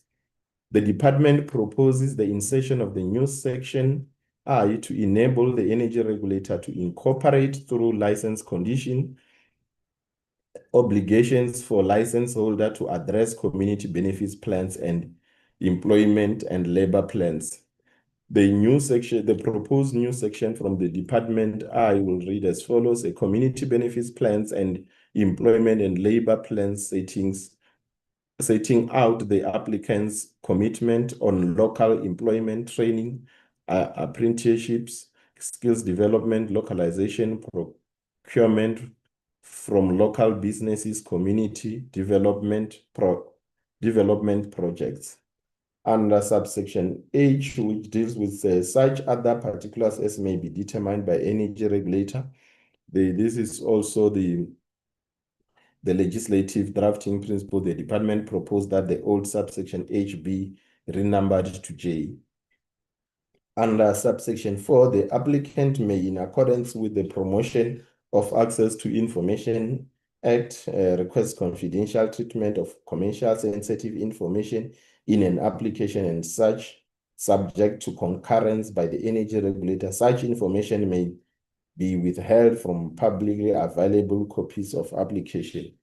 The stakeholder, there are comments that due to the highly commercially sensitive information, including pricing formulas, indexation, margins, hedging, arrangements, customer identities, credit terms, capacity bookings, cargo schedules, portfolio position, and commercial strategies prevailing in the LNG sector, disclose of this information could harm the commercial negotiations, reveal trading strategy, undermine competition, and prejudice counterparts. The recommendation from the stakeholder is that the bill should therefore expressly provide that commercially sensitive trading, pricing, customer, and capacity information must not be disclosed except where required by law and subject to appropriate confidentiality protections. The department notes the comments. The department, however, does not support the recommendation. The department is of the view that safeguards provided for the bill are sufficient, bearing in mind that they are aligned with the primary statutory laws such as PAJA, PAIA, and POPIA. Below subsection 5, there were some recommendations from stakeholders that section 12 to 16 should be amended to ensure meaningful, informed public participation in licensing decision. This should include a searchable public register containing full application and supporting studies, as well as direct notice to local communities affected, landowners, lawful occupiers, municipalities, traditional authorities, where relevant, and community-based organizations. The department notes the comment. The department, however, does not support the recommendations. The department is of the view that the provision of the bill supplemented by improvements that have been made relating to matters requiring public comments are sufficient to safeguard the interests of the public.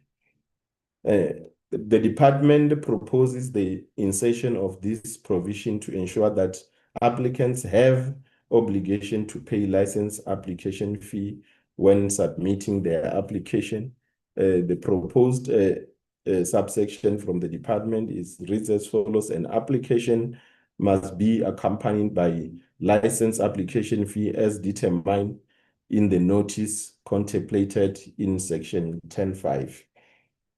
Under the publication of notice of application for a license, where subsection 1 reads as when an application is made for a license contemplated in section 12, the applicant must, subject to subsection 3, publish a notice of the application in the manner and for period determined the energy regulator by rule. The proposal from the stakeholder is that section 13.1 be amended to restore the statutory minimum presently contained in the 17.1 of the Principal Gas Act, namely the publication in at least 2 newspapers circulating in area of the proposed activity, or in any 2 official languages commonly spoken in that area, one of which must be English, and that provision be made for such additional means of notification as may be appropriate to reach affected rural coastal communities. The department notes the comment, but however does not support the recommendation. The manner and the form of publishing notice intended to be defined by rule in section 37 by the energy regulator. With the advent of social media and various new communication methods, it is envisaged that energy regulator will publish the proposed rules to enable the public to provide inputs on the appropriate means for publishing the notice. The stakeholders, again, they also propose that some stakeholders propose that they are of the view that public participation must take place during license application stage. They were concerned that traditional leaders and communities have to be specifically consulted before license is granted on communal land.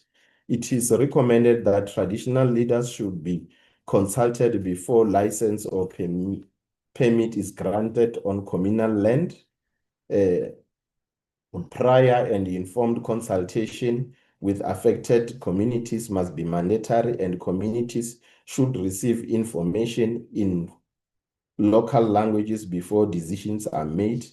There are comments that Section 13 and Section 14 do not create a comprehensive framework for meaningful public participation that ensure affected communities are informed, consulted, and able to influence decision before licenses are granted. The bill places the burden on communities to respond to license application after they have been submitted, rather than requiring applicants to engage with potentially affected communities at the earlier stage of the project planning.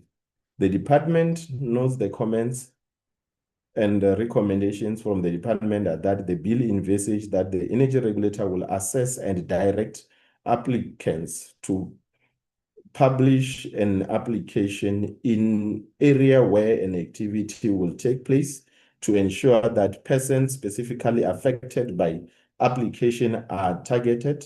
The energy regulator is bound to give effect to all legislative imperatives, providing guidance on public participations and ensuring that inclusive consultation take place. People living in traditional land and communities who will be affected by application for a license will have an opportunity to provide their views to the energy regulator during the period of advertisement of application.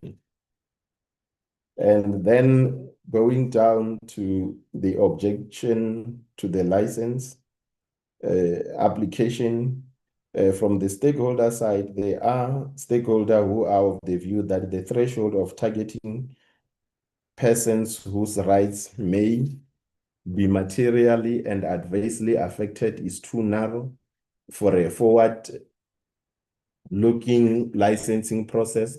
The recommendation is that the phrase be replaced with any interested or affected party. This is the comment that we also received when we were briefing the PCEE. The department knows the comment. The department, however, does not support the recommendation. The interested persons threshold is too broad and may bring people who are not materially and adversely affected into the fold of the Act. The bill deliberately prefers to restrict this phrase to target persons directly affected by license application. The energy regulator is enjoined to determine the manner and period for publishing. The energy regulator is expected to assess and direct application to publish in an area where an activity will take place and ensure that persons specifically affected by applications are targeted. The energy regulator is also bound to give effect to all other legislative imperatives, providing guidance on public participation and ensuring that inclusive consultations take place. On the consideration of applications by the energy regulator, which is Section 15, comments were made by the stakeholder expressing a view that this Section 15 does not expressly require a written, reasoned, and public decision to be issued by NERSA, and note that the National Energy Regulator Act requires decisions and reasons to be public, subject to BAIA.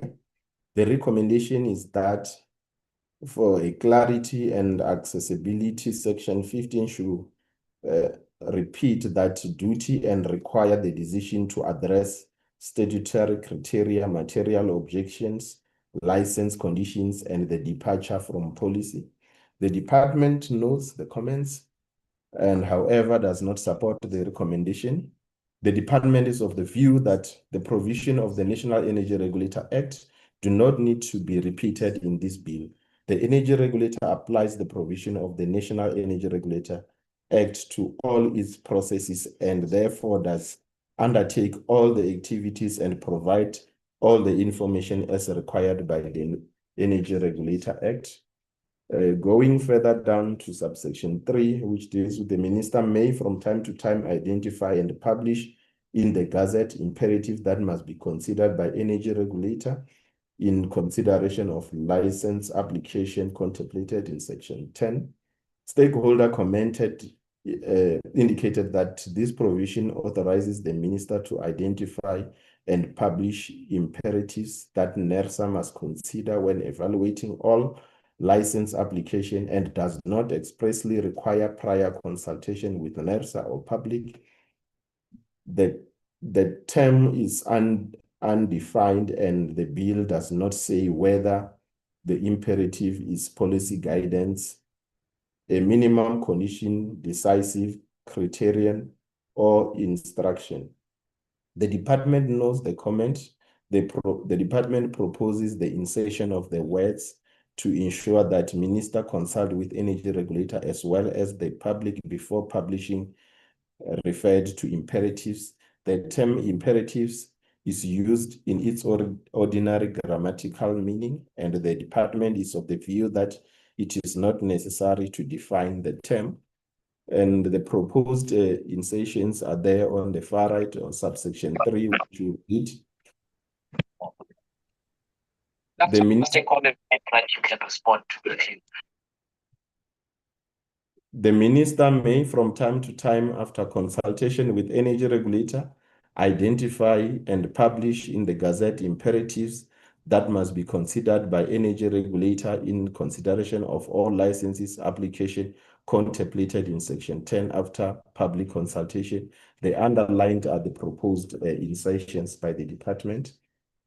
Going further down, there are comments that there are no obligations in the bill for energy regulator to consult other regulatory authorities when making licensing decisions. The department knows the comments, and the department proposed the insertion of new subsection 4 to enable the energy regulator to liaise with other relevant authorities. And the subsection will read, notwithstanding subsection 1, the energy regulator may consult with other relevant competent authorities responsible for other applicable labor, health, safety, transport, and environmental legislation before finalization of an application.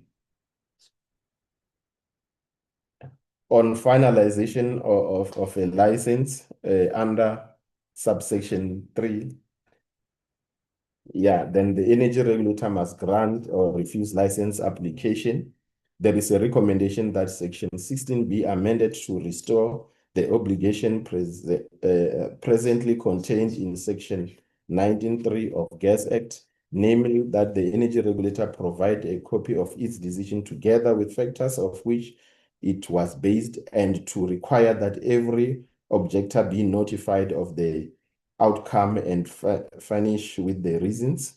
The department notes and support the recommendation. The department proposed the amendment of subsection 3 by inserting word and provide the applicant with a copy of its decision as well as list of factors on which the decision was based.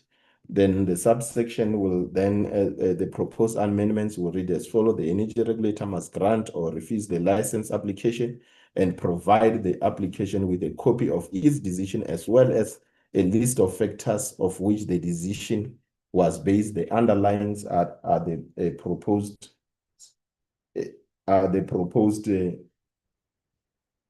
then on exclusivity. Okay, before I get maybe to exclusivity, Chair, may I request for a stretch break or for a comfort break, maybe just 5 minutes?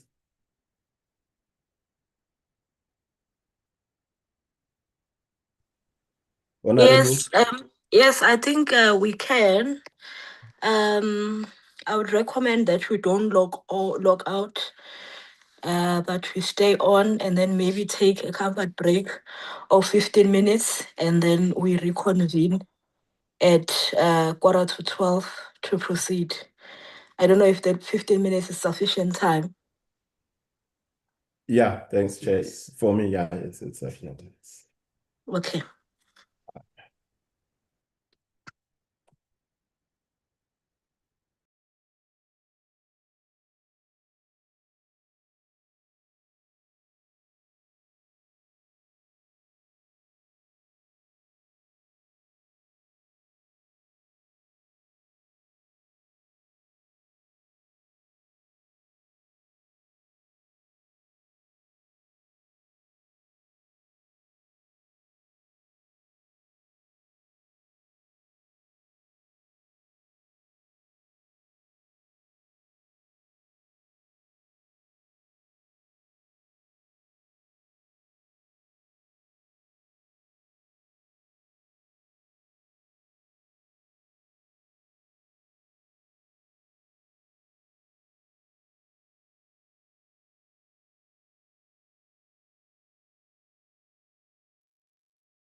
Recording stopped.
why the granting of the exclusivity no longer exists. In terms of the proposed provisions from the department side, we propose that A will read as follows: grant a period of exclusivity it consider appropriate not exceeding a period of 15 years. B, impose specific license condition applicable to the exclusivity period. And C, an application for renewal of exclusivity period may be granted for such further period as the energy regulator may determine, but the energy regulator may set new or different license conditions. Then you can move further down. There were some comments down below. They commented that under subsection 3.1a, some stakeholders recommended that the periodic markets review be conducted at midpoint, as well as have periodic reviews by the energy regulator in formal consultation with the Competition Commission and expressly preserve the Commission's concurrent jurisdiction. The department accepts the recommendations that the periodic reviews must take place. The department proposes the insertion of new section, which is section 5, to enable the energy regulator to review exclusivity and withdraw such exclusivity where the contemplated review justify. The department does not support the recommendation that the provision must expressly preserve the Competition Commission's concurrent jurisdiction. Where the concurrent jurisdiction exists, the energy regulator and the Competition Commission have cooperative arrangements on how they interface with each other within the powers and scope of their respective mandates. The proposed wording for this, which is subsection 5 on exclusivity and exclusivity that has been granted in terms of subsection 3a, may be A, reviewed from time to time as may be determined in the license condition by the energy regulator, and B, withdrawn by the energy regulator where the review undertaken in terms of subsection A indicates that conditions that justify the granting of the exclusivity no longer exist. Then to licensing conditions of the license. On subsection B, a licensee obligation to provide information to energy regulator about the arrangements regarding broad-based Black economic empowerment in the licensee activities as may be prescribed by the minister and other relevant legislation. There was a comment from the stakeholders. They noted under section 3 dealing with functions of the regulator, there are comments that this regulatory function provides an opportunity to ensure gas development contributes to national development. The view is that socio-economic obligations, local procurement, employment creation, skills development, occupational health and safety, employment equity, and stakeholder engagement should form part of every gas license. The department notes the comment. The department supports the recommendation and proposes the insertion of the words including local procurement, employment creation, employment, equity, skills development, and training, occupational health and safety, and community development in subsection B. The proposed section will read as follows: a licensee obligation to provide information to the energy regulator about the arrangements regarding broad-based Black economic empowerment, including local procurement, employment creation, employment, equity, skills development, and training, occupational health and safety, and community development in the licensee's activity as may be prescribed by the minister and other relevant legislation. The underlines are the proposed inclusions by the department. The stakeholder recommend that the bill must include mandatory license conditions relating to local procurement, employment creation, skills development, occupational health and safety, employment equity, and stakeholder engagement. The recommendation is that also conditions of the license must require licensee holders to submit and implement employment and labor plans setting out commitments on employment, training, localization, appreciative, English, yeah, apprenticeship. Yeah, sorry, Chair, for that, and colleagues, and community development.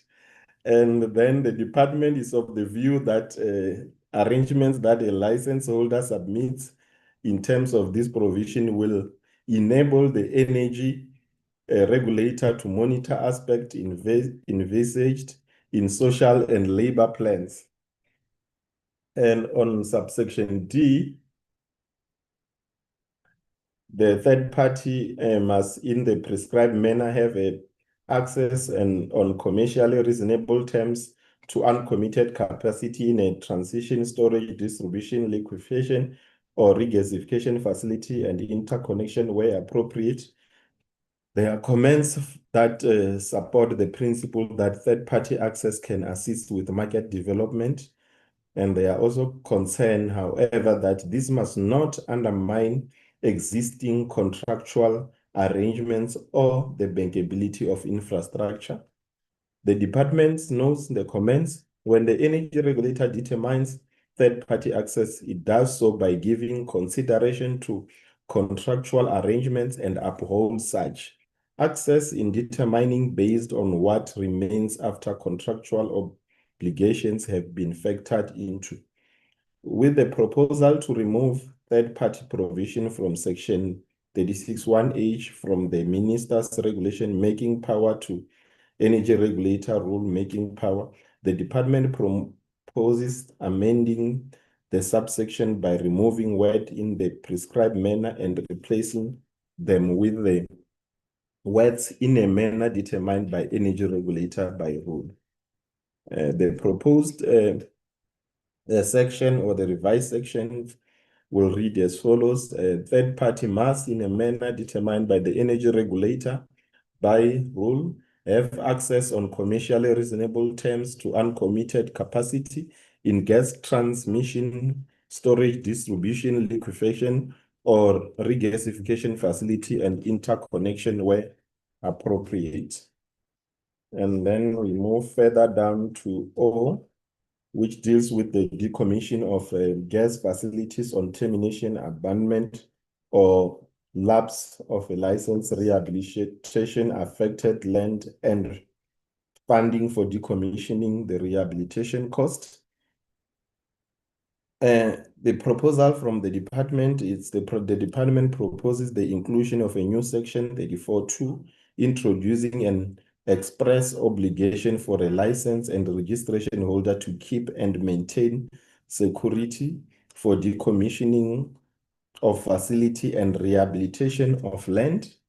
In light of the above, the department proposed amending this subsection O by introducing the words or registration where applicable to ensure that registered facilities are covered by this section. The proposed wording there on O, this decommissioning of a gas facility on termination, abandon, or lapse of a license or registration where applicable, rehabilitation of affected land and funding for decommissioning and rehabilitation costs. The proposed wording are those that are underlined. On S, licensees must maintain their facilities in a fully operative condition. There was a proposal from the stakeholder. The comments are that the bill contains no mechanism for measuring, reporting, verifying, or limiting methane emissions. There is no license condition directed at fugitive emission, no reporting obligation in respect of methane, no leak detection and repair requirement. The view is that the bill remains silent on the single largest non-carbon dioxide climate risk that industry presents.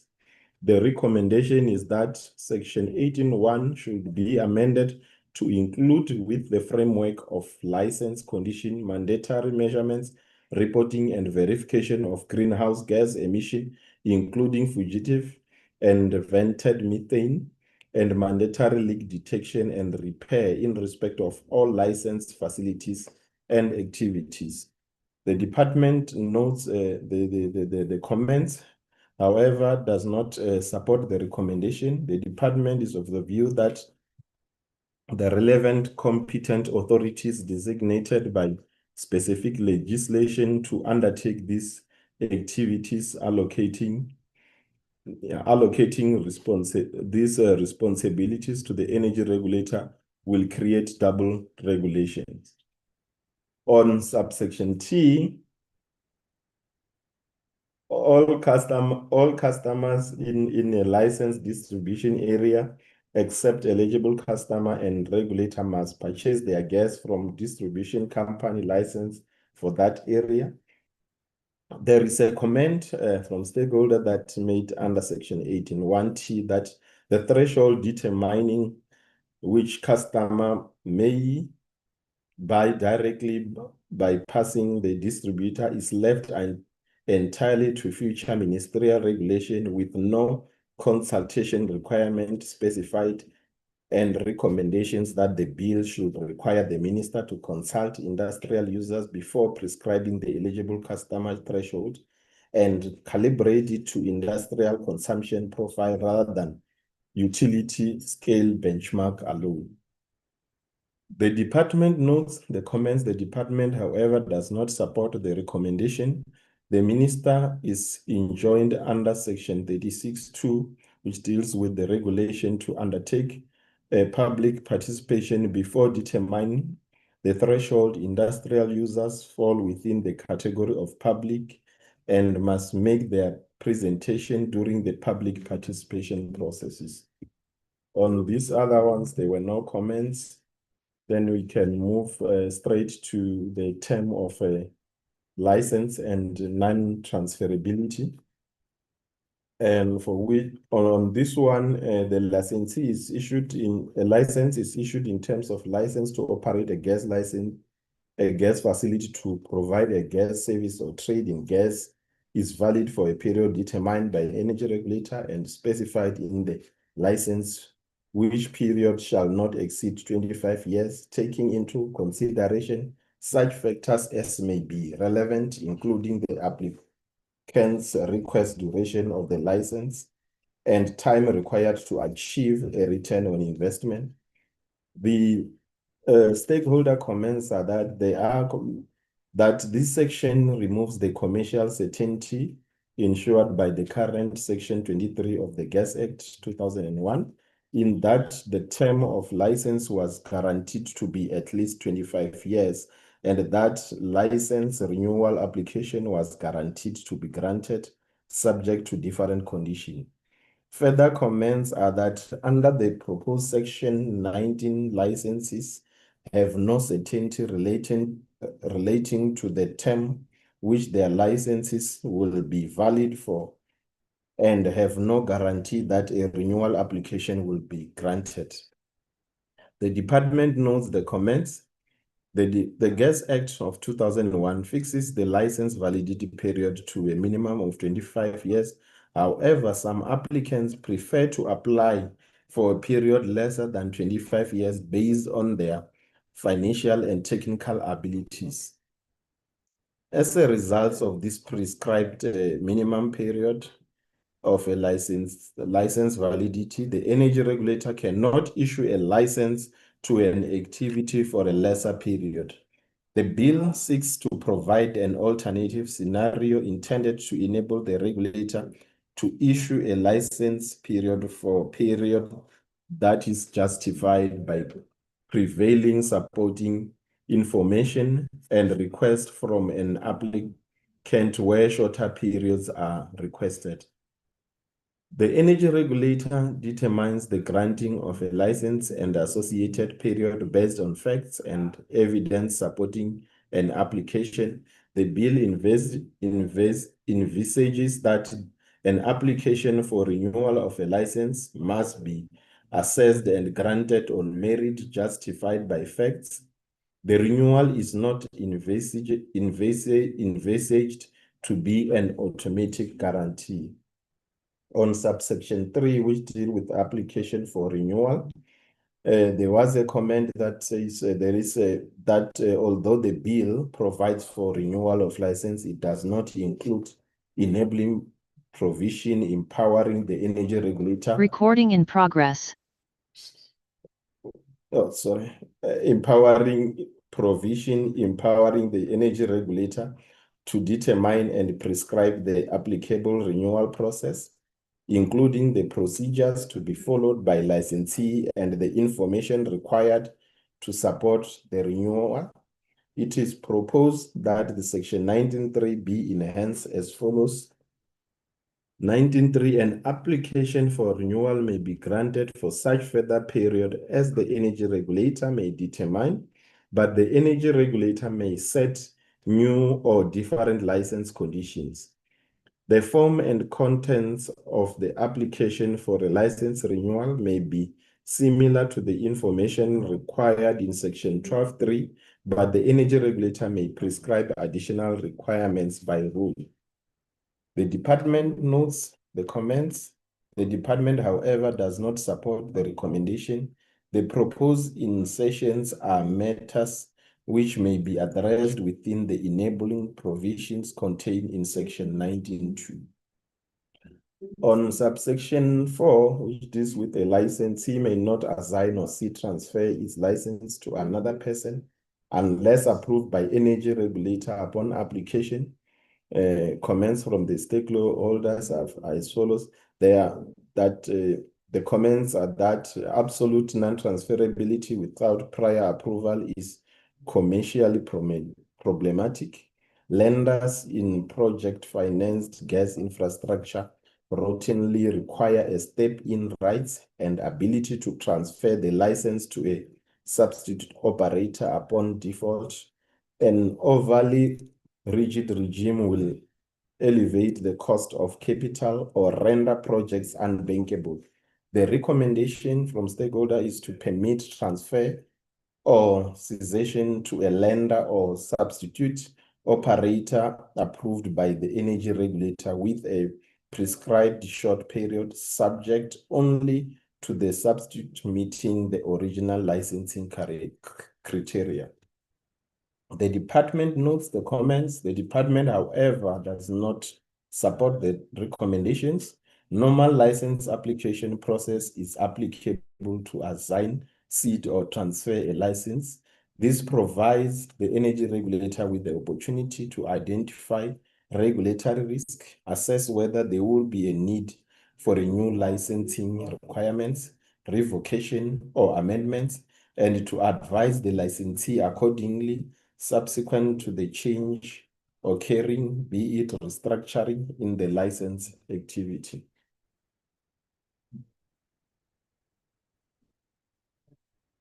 On amendment of license conditions, there were inputs or comments from the stakeholder. The comments note that Section 20 requires an opportunity for a licensee to make representation, but it is silent about customers, competitors, communities, or other parties whose interest may be directly altered.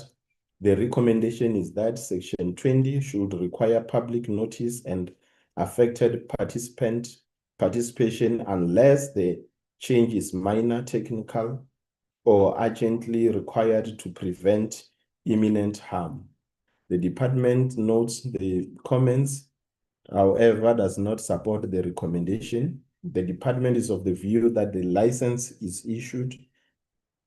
The original license conditions are not subjected to public participation scrutiny. License conditions regulate the relationship between the energy regulator and licensee, and as such should not be subjected to public participation.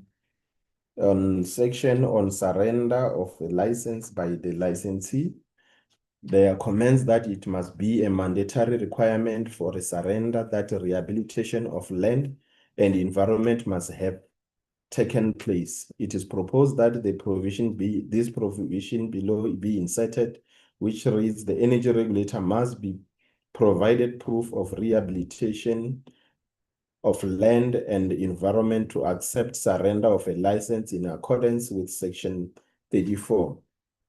The department notes the comments.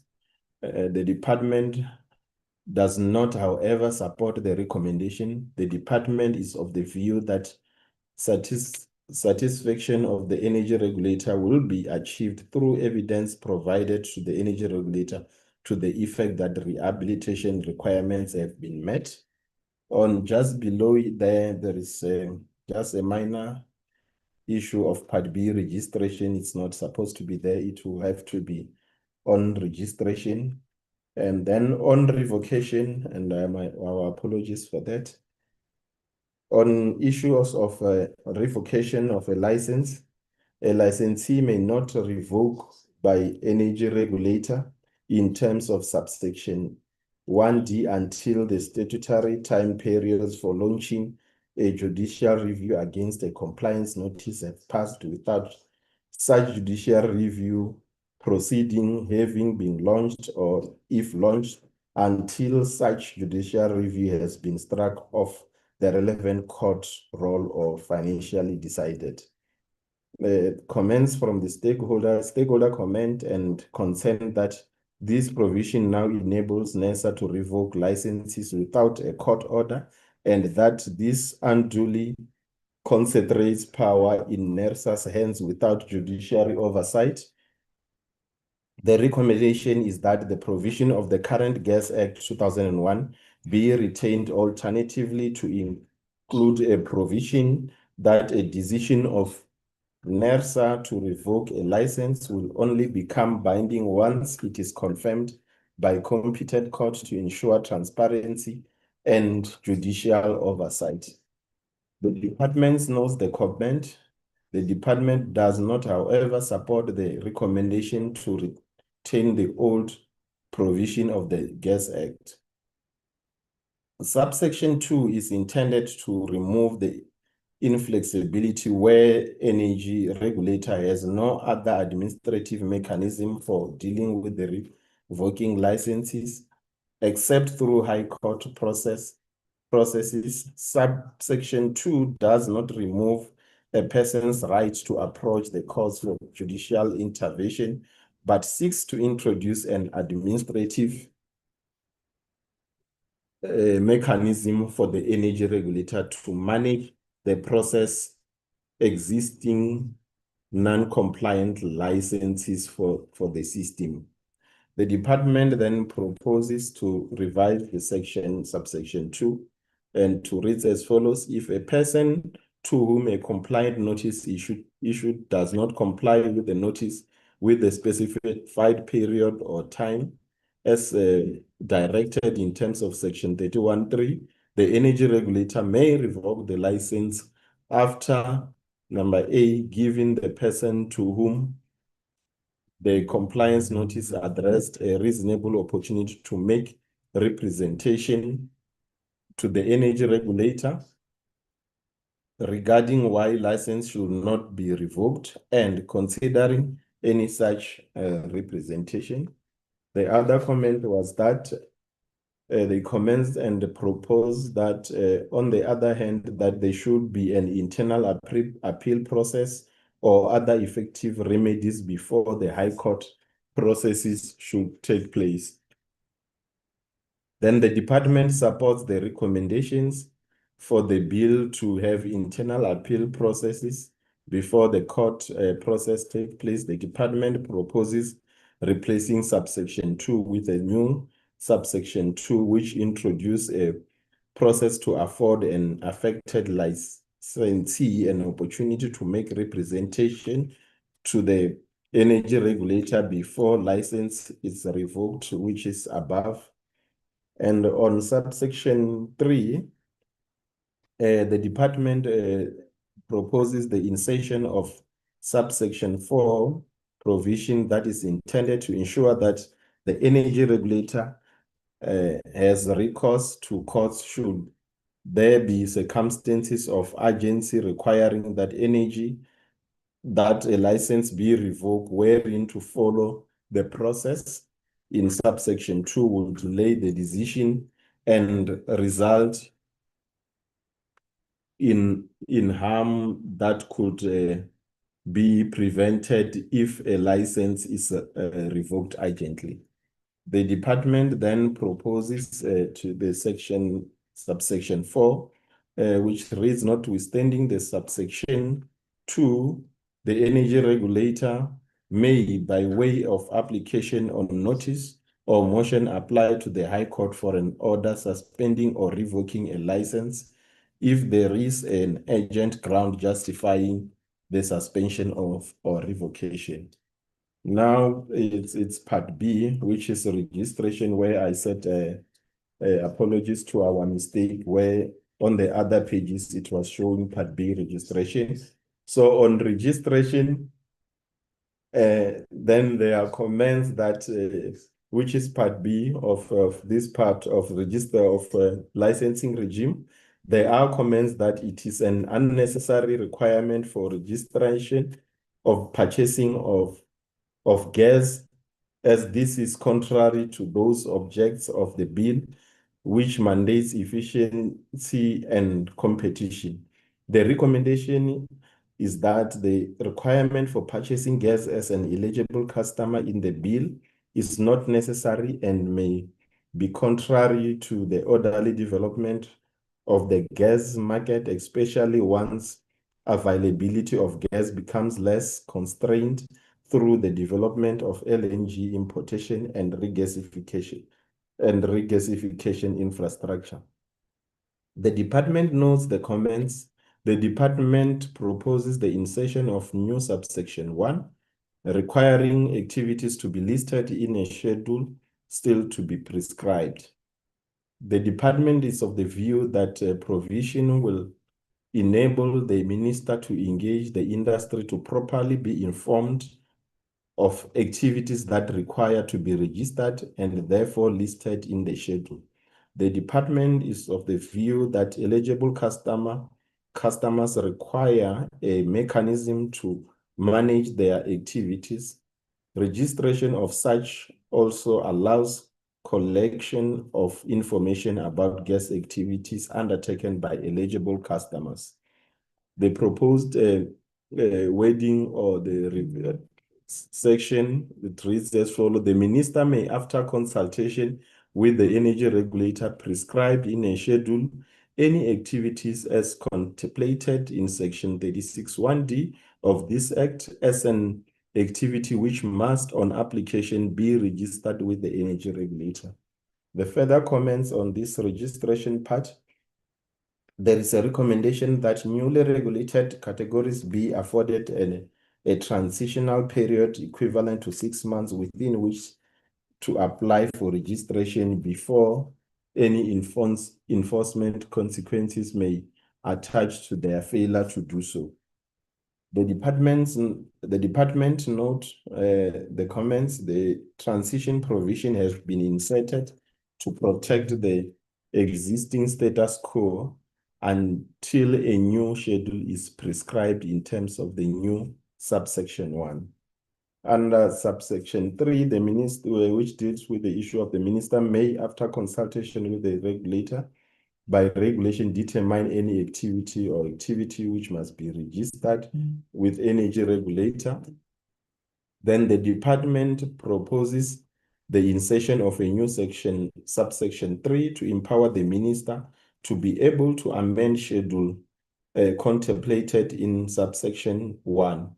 This is one issue that was also raised by the portfolio committee when we were doing briefing, to say the minister should be given powers to amend the schedule.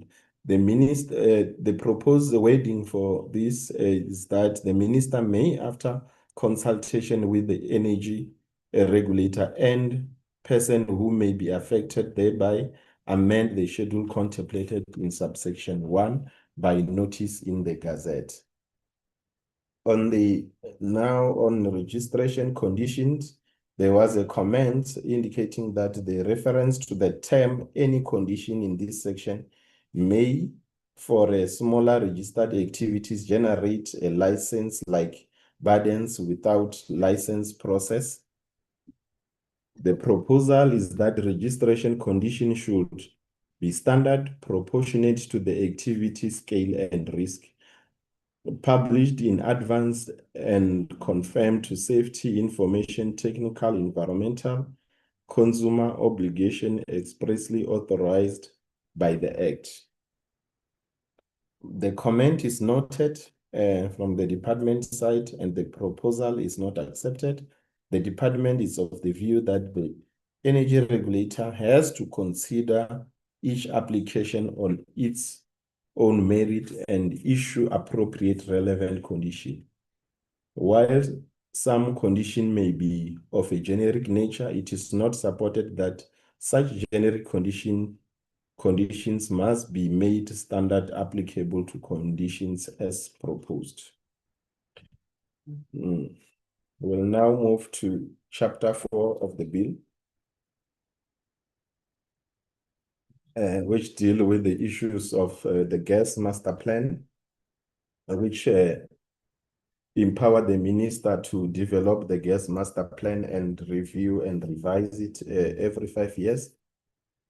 There is a comment from the stakeholder that proposed the minister be empowered to review the gas master plan earlier where supply assumption, technology, climate obligation, or demand materially changed. The department notes the comment and the recommendation is supported. The department proposes the insertion of a words or earlier where supply assumption, technology, climate obligation, or demand material change in subsection C. The proposed new section from the department is to read as follows: review and revise the gas master plan every 5 years or earlier where supply assumption, technology, climate obligation, or demand material change. This is the issue that was also raised by the PCEE to say there must be a need to review or revise the gas master plan earlier. There are further comments on this part where stakeholder express views that gas sector planning should be aligned with the integrated energy planning process provided for in National Energy Act of 2008. And stakeholder further recommended that the bill should clarify how the gas master plan will relate to integrated energy plan to avoid duplication, fragmented planning, or inconsistent assumption on supply, demand, infrastructure, and security of supply. The department knows the comment. The department supports the recommendation. The department proposed the insertion of a new subsection C to ensure that the gas master plan forms part of and contributes to the gas sector planning that is aligned with the objects of the National Gas Act 2008. The department then proposed the new section. This new section reads as follows. Sorry for this. Ensure that the development of the gas master plan aligns with gives effects to the objects of and constitutes part of the integrated energy planning envisaged in the National Energy Act of 2008. There were further comments on this chapter or on this section on gas master plan. Stakeholder comments indicated strong support for the codification of requirements for the gas master plan. The views are that the gas master plan will be the most important policy instrument for the gas sector planning and setting out measures for implementation. The view is that although NEDLAC participation is valuable, it does not substitute for direct engagement with the community whose land, water, safety, roads, or local economy may be affected. In this regard, the proposal is that the consultation list in section 27.2 should be expanded to include the following: number 1, provincial government; 2, organized local government; 3, municipalities materially affected by proposed infrastructure; 4, traditional and Khoisan leadership where applicable; number 5, port and water authorities; number 6, consumer organization; number 7, technical experts, and communities living along proposed corridors.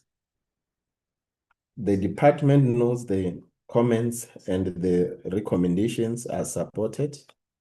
And in terms of the proposal made by the department on subsection C is that it will read as follows: other relevant government departments, provincial governments and municipalities material affected by proposed infrastructure.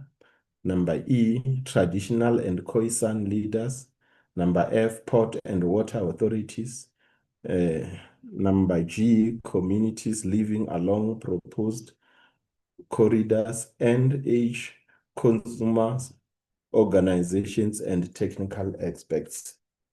On further down, the stakeholder comments noted the importance of subsection 5, since it requires demand and supply planning, infrastructure, investment, local content, community development, and information, and refers to a plan for a management of environmental impacts.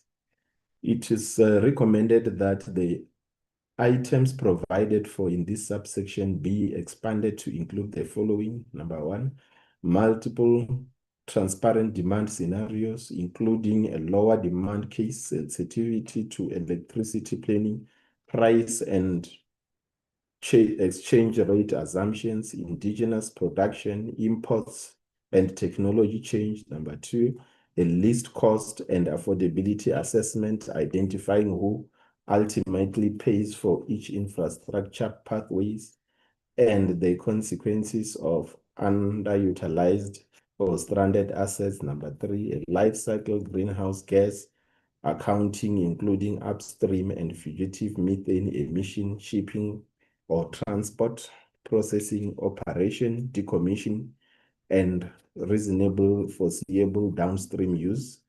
Number 4, which is climate resilience assessment for ports, coastal facilities, water supply, extreme heat, flood, and other physical risk. Number 5, alternatives, including demand management, efficiency, renewable energy, storage, and the no project option where a proposed facility is assessed.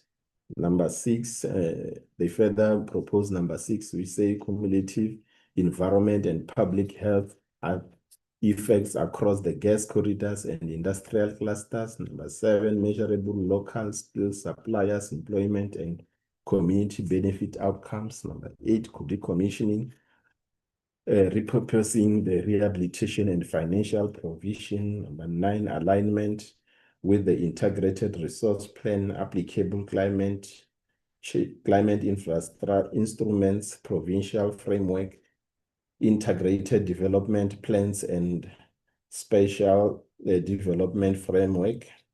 And 10, provincial job localization and BBBE targets, community benefits, and domestic manufacturing capacity for gas-related equipment, infrastructure component, and associated engineering services.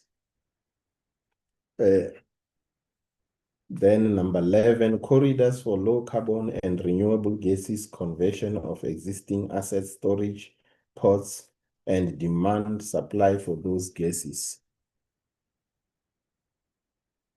And the department notes the comments and the recommendations are supported. The department proposes the amendment of subsection C to include the words domestic manufacturing capability for gas-related equipment, infrastructure components, and associated engineering services.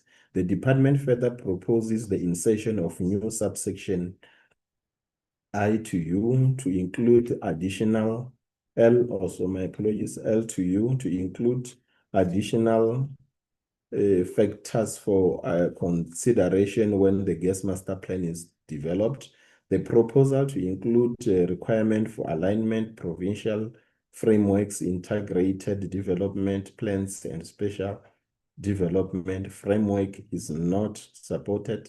The department is of the view that the gas master plan is the key document which should guide planning when provincial frameworks and integrated development plans are developed.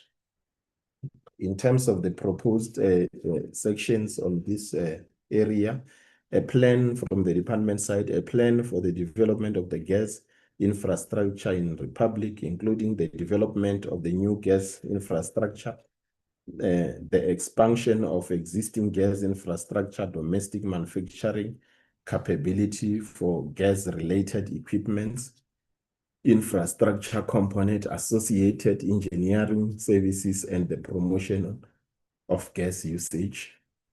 Multiple transparent demand scenarios, including a lower demand case sensitivity to electricity planning, price and exchange rate assumption, indigenous production imports, and technology change.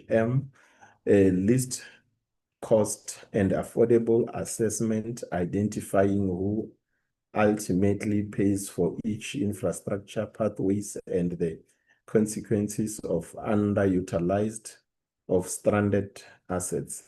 Number N, a life cycle greenhouse gas accounting, including upstream and fugitive methane emission, shipping or transport, processing operation, and reasonable foreseeable downstream use. Or climate resilience assessment for ports, coastal facilities, water supply, extreme heat, flood, and physical risk. P, alternatives including demand management, efficiency, renewable energy, storage, and the no project option where proposed facilities is assessed. And Q, cumulative environmental and public health effects across gas corridor and industrial clusters. R, measurable local skills, suppliers, employment, empowerment and participation of Black people and Black-owned enterprises, national and provincial localization, domestic manufacturing, capability for gas-related equipment, infrastructure, components, and associated engineering services, and community benefits targets outcomes. As corridors for low carbon and renewable gases, conversion of existing assets, storage and ports links, and demand and supply for those gases. T, alignment with the applicable integrated resource plan, integrated energy plan, and climate instruments. Lastly, decommissioning, repurposing, rehabilitation, and financial provisioning. On the same chapter, under the new gas facilities services, stakeholder commented that there is a need to have a bill articulate measures that should be considered by minister before issuing a determination. The proposed measures vary from stakeholders to stakeholder, but their essence is that the bill must prescribe what the minister must satisfy himself with first before issuing a determination, and that determinations must be subject to public participation process through publishing for comments. With regard to a criteria, the view is that a determination must prescribe objective criteria linked to the gas master plan, exclude pure private commercial projects that do not rely on state offtake, and confirm that determinations remain subject to judicial review. There are stakeholder comments that suggested that while Section 28 is analogous to Section 34 of the Electricity Regulation Act of 2006, their experience in the electricity sector has demonstrated that open-ended ministerial determination powers introduce material, political, and introduce material, political, and change of low risk project financier require predictability, license, and pathways. On the first comment, the department notes the comment, however, does not support the comment. The department is of the view that since the minister's power to issue determination are restricted, ensuring security of energy supply in the international interest, in the event of emergency, the circumstances that may trigger determination must be considered as being sufficient. The department does not support the view that determinations must be published for public comments. It is envisaged that determinations will be anchored in the gas master plan, which would have been extensively consulted. On the issue of Section 28, in analogous to Section 34 of the electricity regulation, the department knows and does not support that recommendation.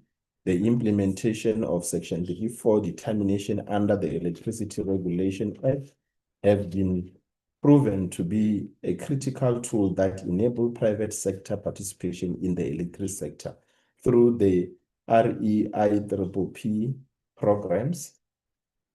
Further down the comments from the stakeholders on subsection 2, stakeholder commented that the bill appears to require a ministerial determination or exemption before certain large new or expanded transmission and regasification facilities may proceed, but does not appear to prescribe decision period for a minister or the consequence of non-response. This may affect project timing and investment certainty. It is recommended that the bill, regulations, or rules set out clear process steps, decision timeline, and escalation mechanism for ministerial determinations and exemptions, while keeping the requirements focused on infrastructure with system-wide importance. There were comments expressing a view that before making a determination, the minister should be satisfied on reasonable grounds that various factors inform the determination. The proposed factors vary and include, among others, that the facility service or supply is consistent with the approved gas master plan. Transparent demand assessment demonstrate a need that cannot adequately be met through existing or less restrictive capacity. The proposed scale and timing are economically efficient under reasonable demand, price, and exchange rate sensitivities, environmental, climate, water, safety, and decommissioning.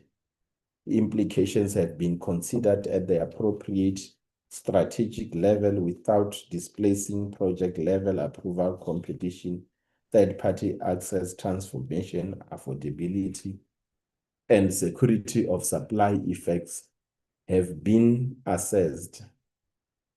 Affected organs of states, provinces, and municipalities have been consulted, and the proposed public guarantee or take or pay commitment has been valued, stressed, tested, kept, and approved under the PFMA. The comments also note that LNG import and regasification projects are likely to be located within the ports and may require approvals under both gas legislation and ports legislations. The recommendation is that the bill should clarify how ministerial determination, exemption, and approval under the gas bill will be coordinated with ports planning, port concession, terminal development, and development approvals. There were also views that effective stakeholder engagement is essential for transparency and public confidence, and recommendations were to strengthen consultation requirements to ensure meaningful engagement with organized labor, affected communities, and local government throughout the project planning implementation. There is also a recommendation that Section 28(2)B should be amended to define emergency and they provide expressly that a supply constraint that was reasonable, foreseeable, does not constitute an emergency for the purpose of the paragraph. Then with regards to this section 2, the department notes the comments, the department supports the recommendation, the department proposed the revision of subsection 3 by decoupling the section and introducing new section A to provide for minister to be guided by various factors which may be prescribed before making a determination. The department also proposed the inclusion of the Minister of Transport as a key stakeholder responsible for the Ports Authority to be consulted under subsection B before determination is made by the minister. The department also proposes the insertion of subsection C for public consultation to be integrated to the ministerial determination processes. The proposal is to further insert a new subsection D providing for mechanism for enabling the development of processes and timeline that will support the implementation of ministerial determinations. And the proposal from the department is that subsection 3, the minister may make determination contemplated in subsection 1, and after taking into consideration factors that may be prescribed from time to time and satisfying himself or herself on reasonable grounds that such factors inform the determination. And B, after consultation with energy regulator, the Minister of Transport and the Minister of Finance. And C, after publishing the proposed determination in the Gazette, inviting public comments and duly considering such comments.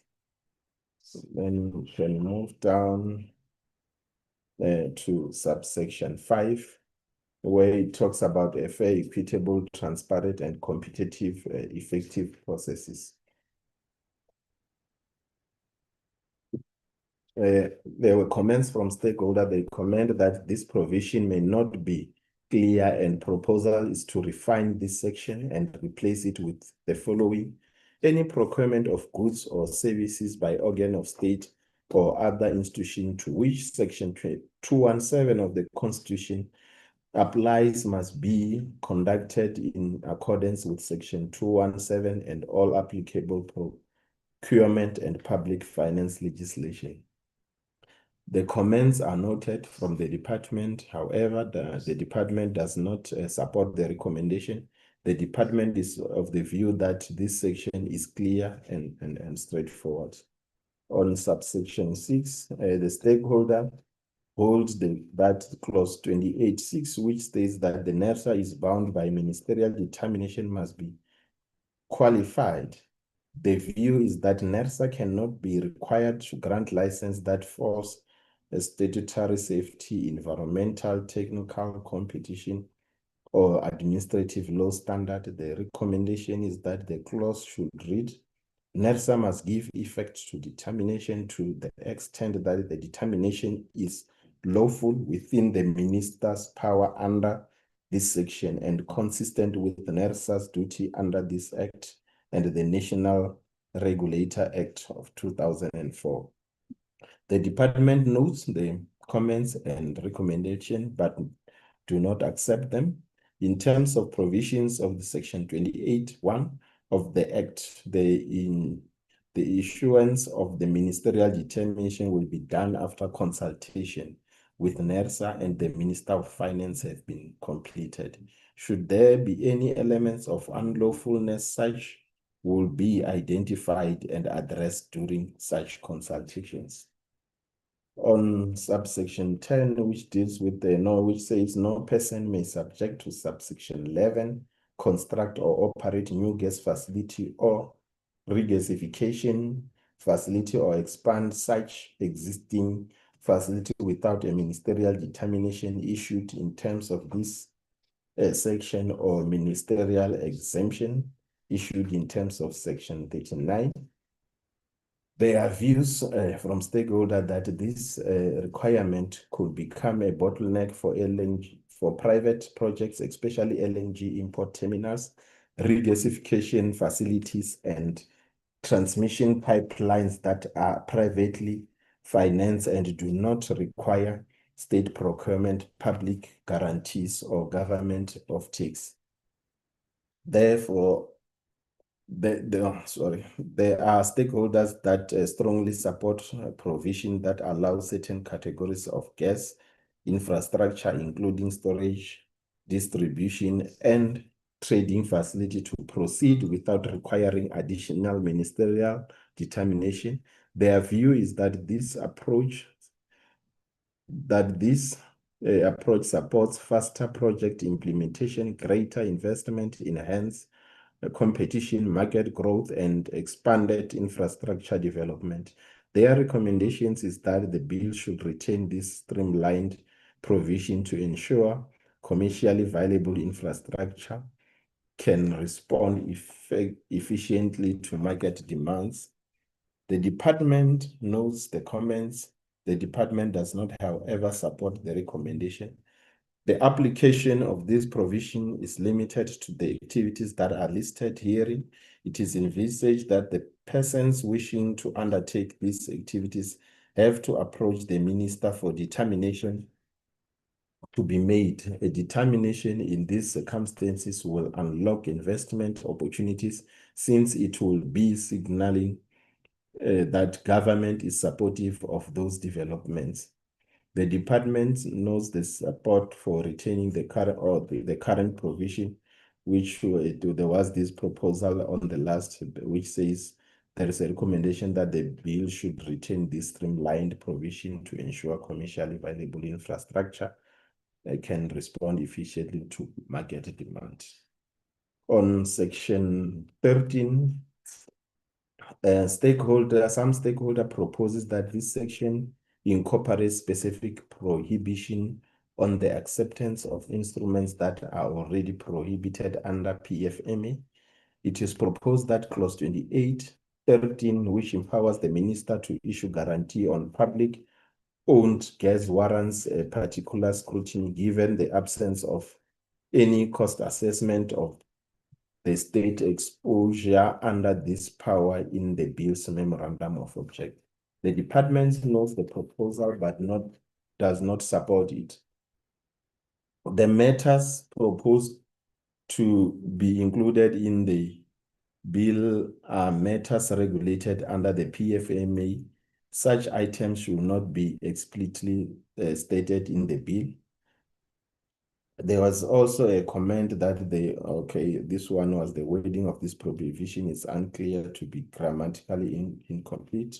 The recommendation is to amend this provision to read 14, purchase, hire, or letting, acquire, grant any right or incur obligation on behalf of the state, including conducting any relevant procurement processes in consultation with affected organ of state. The department notes the comment. The department supports the recommendation, and the department proposes the redrafting, the rewording of this subsection. A purchase, hire, or let, acquire, or grant any right is incurred obligation for on behalf of the state, including conducting any relevant procurement process in consultation with the affected organ of state. There were further comments in this chapter. There are comments that welcome the inclusion of renewable and low carbon gases as an important step towards diversification of decarbonization. The recommendations are to create simplified approval pathways for lower risk renewable gas projects, consider registration-based requirement for certain renewable gas activities, encourage grid injection or renewable gases where feasible, facilitate blending opportunities within existing infrastructure, support growth renewable gas markets while maintaining appropriate oversight. The department notes the comment. The department proposes the insertion of a new section 2815 to enable the minister to bring identified low carbon or renewable gases into the scope of application of the Act, as also is defined in the definition of gas. This proposal is intended to ensure that low carbon or renewable gases such as green hydrogen can be brought under the regulatory scope of the Act. This will enable government and the energy regulator to be able to develop necessary regulatory framework to provide policy certainty that can support the development of such sectors and enable investment decisions to be supported. The proposed section in this regard, which is subsection 15, the minister may, after consultation with the energy regulator, prescribe any low carbon or renewable gases as gas for the purpose of the application of this act. And 16, minister may, after consultation with the energy regulator, prescribe regulations relating to the production, transportation, storage, and associated activities relating to those low carbon or renewable gases contemplated in subsection 15. And from here, the department proposes in section insertion of section 2816 is intended to enable the minister to be able to prescribe measures that can facilitate the participation of private sector in the gas sector. This provision amplifies and supports the implementation of section 2D of the Act to facilitate investment in the gas industry. The proposed section 17 reads as follows: the minister may prescribe measures to facilitate the participation of the private sector in activities falling within the scope of this act. And on the last part on this chapter, which is strategic integrated energy projects, and the stakeholder comments are that they oppose the inclusion of strategic integrated energy projects in clause 29 as this risk creating accelerated route for complex, long-lived and high-impact gas infrastructure while reducing the space for project scrutiny, public participation and implementation of alternatives. It is recommended that should this strategic integrated energy project proceed, section 29 must expressly require them to comply with Constitution, NEMA, the Climate Change Act, and all applicable environmental legislation. Furthermore, the minister should publish reasons explaining why project is required, why the proposed project is preferred over alternatives, and how its climate, environmental, and socio-economic impact have been assessed. The public should have a meaningful opportunity to comment before a project is designated. The department notes the comment, however, does not support the recommendation. The department undertaking of the undertaking of activities under the Act are envisaged to be done in a manner that is consistent with the Constitution and all applicable prescripts or regulatory frameworks. On the last chapter of the bill, which deals with the general provisions, there is a section on non-discrimination. Comments hereunder recommend that this provision should be strengthened by requiring objectively justifiable, published, and consistently applied criteria for access, allocation, and price differentiation. Where scarce capacity is allocated, affiliated business should not receive preferential treatment. The department notes the proposal but do not support it. The proposal for a published criteria and elements thereof is a matter that energy regulator handles through its rules, development procedures, and determination of the contents of such final rules. During this process, the proposed rules are published for consideration before public adoption. The stakeholder then again also, the stakeholder comments the effect that the deletion of the existing specific protection against license favoring a related undertaking contained in the current section 22.2 of the Gas Act creates uncertainty. The view is that a general reference to section 9.1 of the Competition Act provided for in section 33 of this bill does not provide the same sector-specific clarity, particularly where the licensee controls the relevant information. The recommendation is to restore the express prohibition contained in the current section 22.2 of the Gas Act of 2001. A further recommendation is to reinstate section 22.2 of the Gas Act 2001 and provide additional safeguard for preventing incumbent licensees from favoring their own related undertaking over third-party customers and protect market participants for anti-competitive discrimination. The proposal is to include provisions expressly prohibiting a licensee directly or indirectly from favoring an affiliate or related party in access, capacity, price, terms, information, balancing, or service quality. B, allocating lower cost gas preferentially to its own operations or affiliates. C, reserving infrastructure capacity for related party without transparent and objective justification. D, imposing more onerous credit nomination, interruption, or flexibility terms on independent customers of traders. E, using infrastructure charges of wholesale price to create a margin squeeze. The last one, shifting cost between regulated and unregulated groups. The department notes the comments and support the recommendations.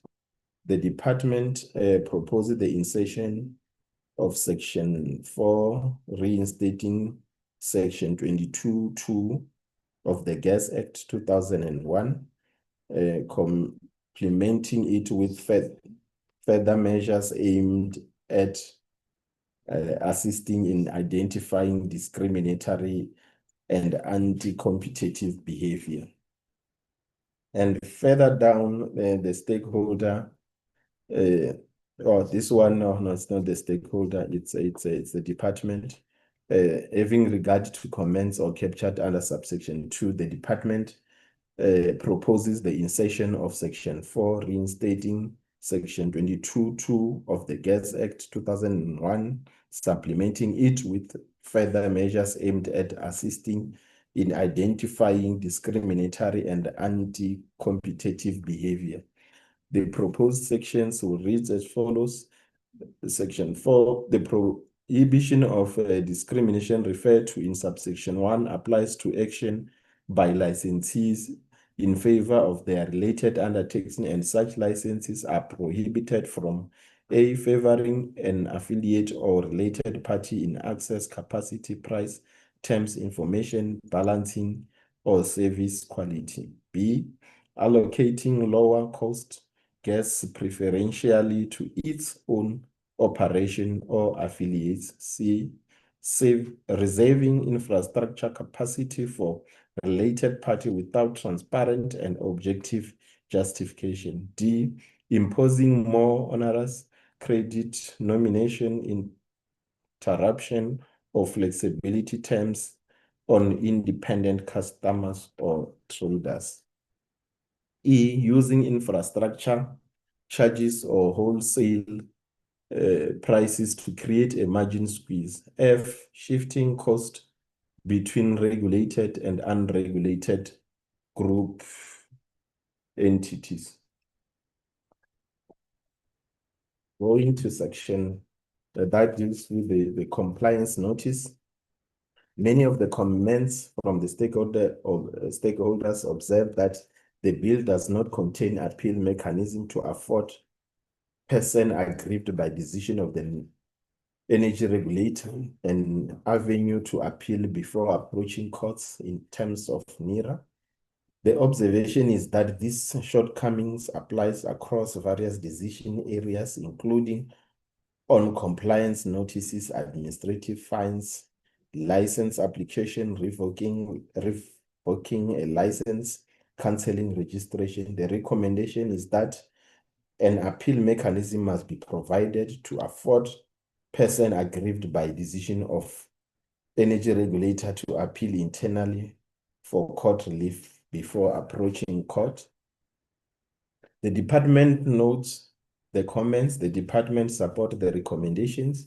The department proposes the substitution of section 31 with the insertion of new section 31, 1, 3, 4, 5A and B, and insertion of new subsection 6 to provide for mechanism to deal with contravention of license or registration, compliance notice, and appeal. On this section, it is proposed that a license or registrant has contravened or failed to comply with a license or registration condition or provision of this act, or B, any person reasonable grounds has failed to comply with provision of this act or with any condition of a license of registration, the energy regulator may issue a compliance notice to such person. 3, should the energy regulator not accept the written reason provided under subsection 2C, the energy regulator must issue a compliance notice. Under this subsection, directing the person to whom it is issued to take specific measures within specified period or of time to remedy or contravention, breach, failure in order to comply with this act or license or registration condition. If the person is licensee or registrant under subsection 1 contain detail of the energy regulator intended decision based on the severity of the contravention and the harm that may be caused or continue to be caused in the contravention. Breach or failure persists to revoke the license or cancel registration where applicable. Number 4, should the person to whom a compliance notice issued in terms of Section 3 fail to take specified measures within a specified period of time to remedy a contravention, breach, or failure in order to comply with this act or license or registration condition, the energy regulator may in relation to subsection 3A, impose a fine in accordance with the provision of section 32, sorry, my apologies. B, in the conditions envisaged under subsection 3B exists, revoke the license after following the process provided for in section 22.2 or cancel the registration after following the process provided for in section 26.4. Then 5, compliance notice issued in terms of section remains in force must be complied with by the person to whom it is issued until A, the energy regulator withdraws the compliance notice following the receipt of new information which justifies the withdrawal regarding the matters referred to in subsection 1. B, the compliance notice is set aside by tribunal or competent court. Last, which number 6, any person aggrieved by the decision of the energy regulator to revoke a license in terms of section 22 or cancel registration in terms of section 26 or to impose a fine in terms of section 32 may appeal to the energy regulator against that decision in terms of section 39.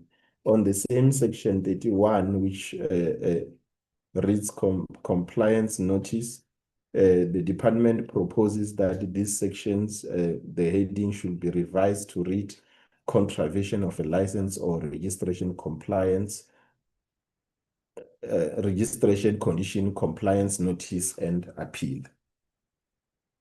Further down, there are comments that from stakeholder, the comments that there may be overlaps between energy regulator and competition commission and risk of duplication, inconsistent outcomes and delays.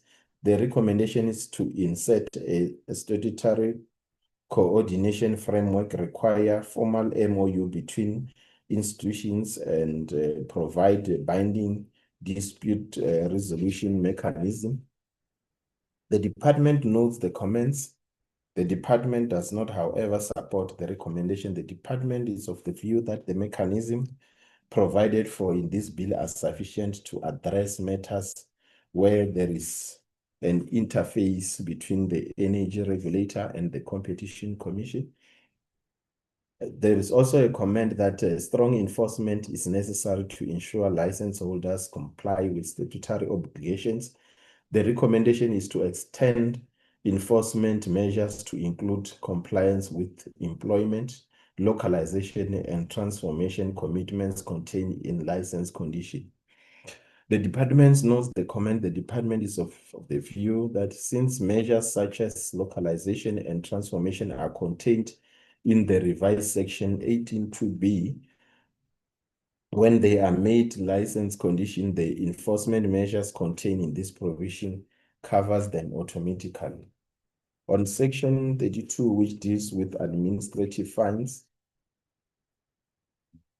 the stakeholder raised concern that the proposed fine of 2 million per day would be severe and ruinous, especially for a small, medium, micro enterprises. For large corporate entities, especially where a South African licensee forms part of global trading of energy group, the concern are that the linkage of a fine to the annual corporate turnover is too broad and should be restricted to particular licensed activity of an entity. There were other views that the section contained broad administrative fine without proportionality, and disproportionate penalties may deter investment. The recommendation are that the regulator must introduce a tight penalty framework, implement a proportionality test to determine administrative fine that can be issued for non-compliance. This issue of introducing the proportionalities, when we brief the PCEE, they also raise this issue and make these proposals to the department. The department knows the proposal. The department supports the recommendation for introducing proportionality test for administrative fine. The department proposes that subsection 3 and 4 be replaced by a new provision which requires the regulator to recommend an administrative fine framework that applies a graded approach that will ensure that fines are dispensed in a proportional manner. The department notes the proposed suggested improvements to the 2 million or 10% formula, and is of the view that such proposal will be considered by the energy regulator when it formulates a recommendation for schedule. The view is that the schedule will contain various types of proposed penalties for different transgression, including the 2 million fine, where it will be considered appropriate in the schedule. The department then proposes the following to deal with this issue. Number 3, the minister must, on recommendation of the energy regulator and in consultation with the Minister of Finance by notice in the Gazette, prescribe a schedule of the types of administrative fines to be imposed by energy regulator in terms of subsection 1, and B, the form and manner that the energy regulator manages and issues such administrative fines. And further down, and in relation to subsection 4, which deals with the further purpose of this section, the annual turnover a licensee at a time when an administrative fine is assessed.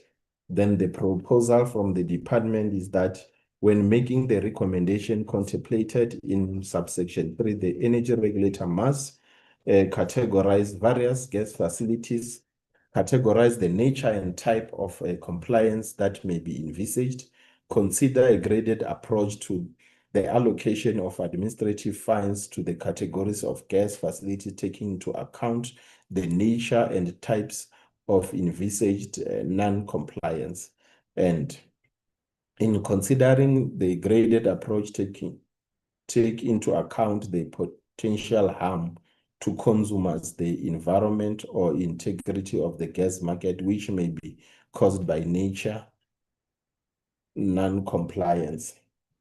And there was also a comment in this section, which from stakeholder, there is a recommendation to introduce appeal mechanism against fines. The department notes the comment. The proposed new section 31.6 makes provision for internal appeal mechanism. On the section that deals with the expropriation of land, there were comments to effect the bill, to the effect that the bill is silent on the scope of expropriation, and this leaves the provision vulnerable to constitutional and political challenge. The recommendations are that expropriation should be limited only where it is required for the construction or operation of gas transmission, gas storage, regasification facility, or national strategic significance. There were comments that required that preconditions such as disagreement between the minister and the landowner to exist before expropriation takes place. There were further proposals to include provision that subject Section 33 to the Expropriation Act 2024, including the compensation methodology prescribed under the Act, and is subjected to judicial review under the Promotion of Administrative Justice Act. And on this section, the proposal is noted but not supported. The objective of this provision is that should land or any right over in a respective land falling under the preview of Section 10 be required for public purpose or for public interest, such land or right may be secured through expropriate where the expropriation where the circumstance require. The current provision of Section 33 does subject the expropriation to Expropriation Act. Further down, a stakeholder expressed a strong view that expropriation impacts on the rights of landowners, including traditional communities, and recommended that meaningful consultation must be placed before the minister embark on expropriation measures. The proposal is noted and supported. The new provision to 33.2 to 4 are proposed to enable the minister to engage in consultation with landowner before the expropriation powers are exercised. The proposed provision will read as follows. Before exercising the power contemplated in subsection 1, the minister must consult with the owner of land or right in respect of the land identified to be expropriated, with a view to securing such land or any right in over or in respect of land by agreement, following which the minister may proceed to expropriate. 3, notwithstanding subsection 2, where the land in question is communal land or falls within the area of traditional community, the minister must consult the traditional and Khoisan leadership and the affected communities. Number 4, the procedure to be followed in giving effect to consultation contemplated in subsection 2 must be prescribed. Now we can move to the section on environment and rehabilitation of land. The stakeholder commented, there's a comment that the present formulation of Section 34.3 requires compliance with applicable environmental law only when a license is surrendered or revoked or registration is cancelled. The express view is that environmental compliance must be integral throughout the life of facility. The recommendation is that the bill should unequivocally state that it neither displaces NEMA, its environmental authorities require or functions of environmental authorities, nor authorizes any contrary to those laws. The department notes the comments. The department supports this proposal that the environmental compliance must be integral throughout the life of gas facilities or the facilities, while the department notes that the provision of the bill, when read in totality, do enjoin authorization holders to comply with all applicable laws. These include environmental laws, to ensure that this obligation is clearly not limited to the rehabilitation stage. The department proposes to amend this section to include the words "and must be applied by licensee and registrants throughout the life cycle of their operations." The proposed section will read as follows. The principles set out in Section 2 of the National Environmental Management Act serve as a guideline for the interpretation, administration, and implementation of this act, apply to all decision and action taken under this act, and must be applied by licensee and registrants throughout the life cycle of the operation. And further down, the department proposed a new provision. The provision of the section have been incorporated under Section 1. The department proposed the insertion of a new Section 2 to introduce obligations for the license holders to put up and keep security for rehabilitation and decommissioning of their facility, as well as registrant to uphold environmental protection principles. The proposed section reads as follows. The licensee holders must, A, throughout the term of licensee, prevent, minimize, and remedy environmental harm arising from its licensed activities. B, decommissioning gas facility on termination, surrender, cancellation, or lapse of license, and rehabilitate affected land. And C, keep and maintain financial security, decommissioning, and rehabilitation costs and envisaged in terms of regulation, which may be prescribed by the minister in terms of Section 36(1)(f). And further down, there are comments that revocation and cancellation of license or registration should not be permitted without the requirement that the rehabilitation and any outstanding financial obligation have taken place. The proposal is that the energy regulator cannot revoke a license or cancel a registration until rehabilitation of land and environment has taken place in accordance with Section 34. The department knows the comment and support the recommendation. In light of the recommendation to ensure that license and registration holders are expressly held responsible for restoration of the environment on surrender, revocation, or cancellation, the department proposed the insertion of a new subsection 4 and 5 to introduce legal and financial liabilities obligation until decommissioning and rehabilitation required have been met. The proposed sections are as follows. A licensee refers to subsection 3 remains legally and financially liable for the decommissioning of the facility, prevention of pollution and damage to the environment, restoration or remediation of the environment, and rehabilitation of land until the energy regulator give notice in writing to the licensee or registrant that they are relieved of further responsibilities. 5, a registrant referred to in subsection 3 remains legally and financially liable for the prevention, minimizing, and remediation of environmental harm arising from its registered activities, including the decommissioning of the registered facility. Where applicable, and rehabilitation of land until energy regulator gives notice in writing to registrant that they are relieved of further responsibilities. And there are proposals that this bill should be revised to ensure that Climate Change Act obligation be implemented.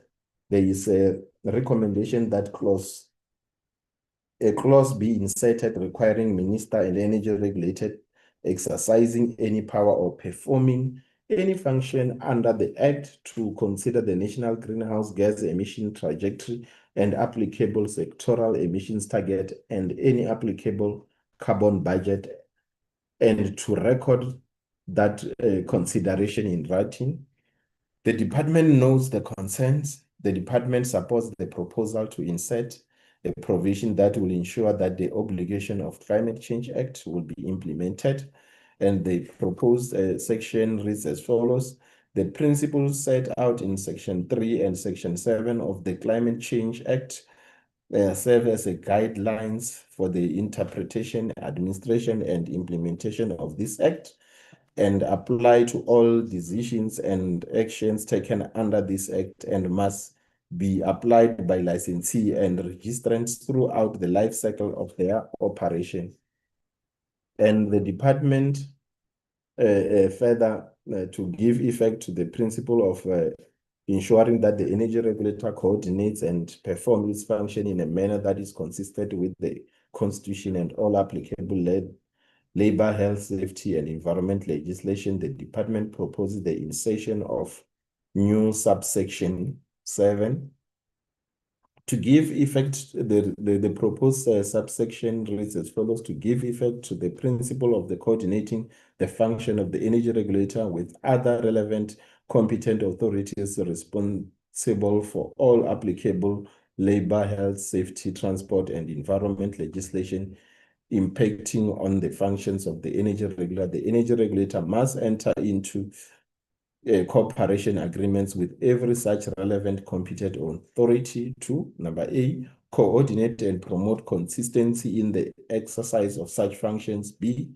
ensure the effective monitoring and control of relevant health, safety, and environmental hazards. And C, minimize the duplication of such function and establish procedures regarding the exercise of such functions.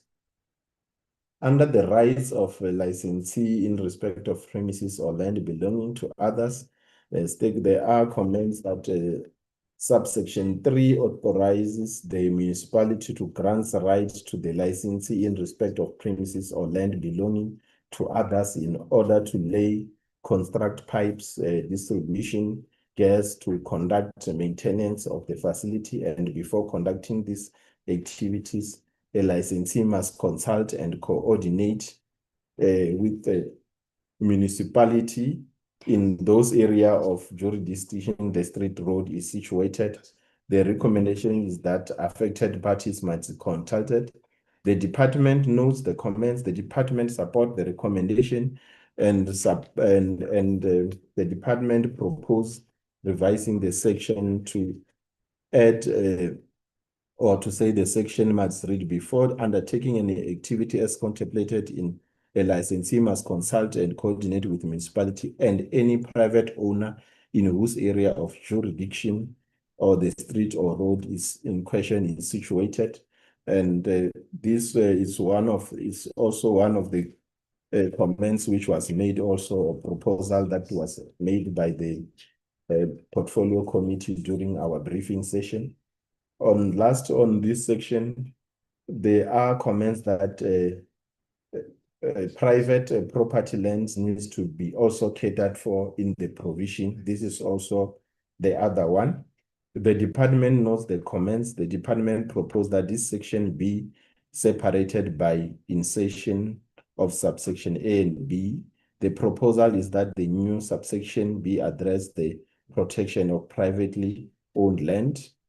And the subsection B, it has been proposed, let me read the entire section. It says the licensee must repair any damage caused or reimburse the municipality for any damage caused, or reimburse the municipality for any damage caused to a road or street or B, a private owner for any damage caused to their property.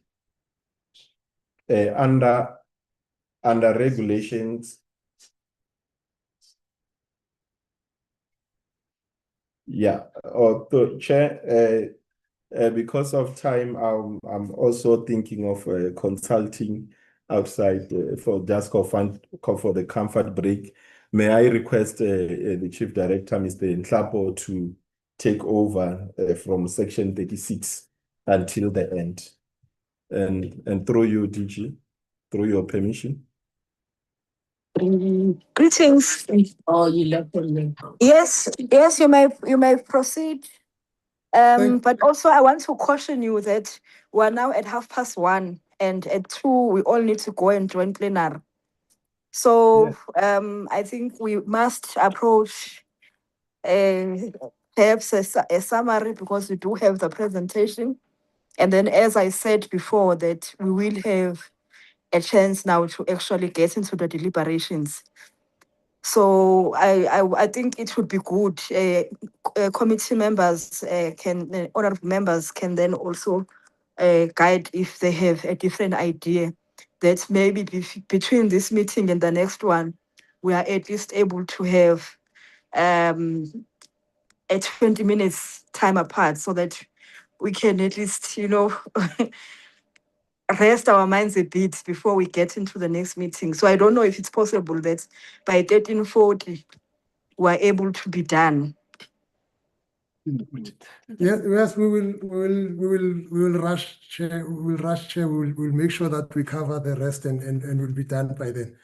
I think Okay, thank you.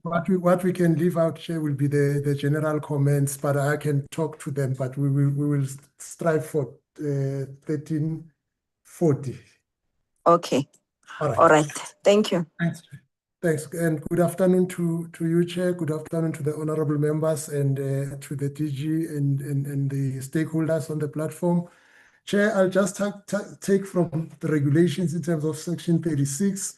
Under Section 36, there was a proposal then that in the issues of determination of a threshold, there was a concern that the minister should be able to consult, especially when determining the eligible customer threshold with industrial users so that they can make inputs. And then I think it would have been an oversight probably on the commenters, because the view was that there's no... Sorry, can you please just take the hand of the honorable member that is up, and then I'll allow you to proceed. Honorable Nchabeleng. Thanks a lot, Honorable Chair. Chair, you're aware that today we have a 3-line whip in Parliament on plenary starting at 2, which is going to start with a very important item. So I'm not so sure that we are going to cut it for any of the programs that have been proposed, that there'll still be engagement, time for questions, etc., because we have gone over a lot of the time, and I appreciate the presentation. This has been extremely dedicated and diligent presentation. We really welcome it. But I think, and you have to take a decision, do we defer the finalization and inputs and questions, because we all have questions and inputs, to a later time, either later tonight or we're doing it in another time? I don't think the time we have allocated, even if they finish at 4, at 20 to 2, we'll be able. Plenary starting at 2 o'clock today. So yeah, I just wanted to make that input to say I don't think the current plan would work, and it's going to work around. Some of us have to be in and prepared within plenary in the next 15 minutes, already logged in, since we are whips. Thank you. I think we're not hearing each other, Honorable Nchabeleng. I'm actually with you. That's why I say to the presenter, by 13:40, can he be done so that we can possibly close the meeting? And then all other questions and deliberations, we defer them to the next meeting. I was actually saying, I think we would appreciate it as members of the committee that we have at least a 20 minutes breather between this meeting and the next one. So it's me saying that at 13:40, we close the meeting. And then further questions and deliberations, we conclude with them in the next meeting. And I think the department and all the presenters will be available to respond. So what we can do is continue taking notes and all the questions that we have, but also I think the recording will always be there where you need to refresh your memory. With that, I think we're agreeing. I see your reactions there, Honorable Chabeling. Please proceed with the conclusion of the presentation. No, thank you, Chair. Chair, I think the comments around section 36 and 37 are merely comments that are tying back the issues of the powers of the minister and the rule-making powers of the regulator back to all the provisions where improvements have been made. So it's a linkage of those provisions. So I will just skip those. And then the important one, Chair, I think is a proposal from the department, because there was a comment throughout across all the stakeholders about a concern around a lack of an internal appeal mechanism against the decisions of the inspectors, the regulator, because in terms of the Energy Regulator Act, the appeal mechanism is a High Court judicial review. So we are proposing the insertion of the new section 39, which is to the effect that should anyone be aggrieved by a decision of the regulator, they must appeal to the regulator. And when the regulator receives the notice of appeal, then they must establish an appoint independent external experts to sit as an independent tribunal, so that then they can go through the grounds of appeal and the reasons of the regulator, and then decide on the matter. And that decision will be considered to be the decision of the regulator for the purposes of then moving to the next step, where a person is not aggrieved, then they can approach courts. So that's a critical one that we wish to bring to the attention of the committee. And then in terms of exemptions, Chair, we are also have put a provision around the issues of enabling public participations when the minister has to define exemptions. And then in terms of the repeal of laws, we have put up provisions as proposed through the comments, Chair, that saves the regulations that are currently out under the Gas Act, the rules that are out, as well as preserve the licenses and the registrations framework that is currently existing. Is to be preserved until such time that a new dispensation is prescribed. So those are the key, Chair, in terms of those provisions. Under the general comments, Chair, most of the comments were relating to issues that related to upstream related issues. And we've been having discussions with DMPR as well around upstream issues and with the regulator. So with those proposals that were made in the definition around the trade issues, and those are clear proposals then to exclude upstream related issues and create that clear distinction between those aspects. And then, Chair, actually in closing, the issue that I would have loved to clarify, I know that we would have made a comment around page 83 when we were responding to some comments where there were proposals for the ministerial determinations to be subjected to public participation. And then there was an expression there that the department does not support that.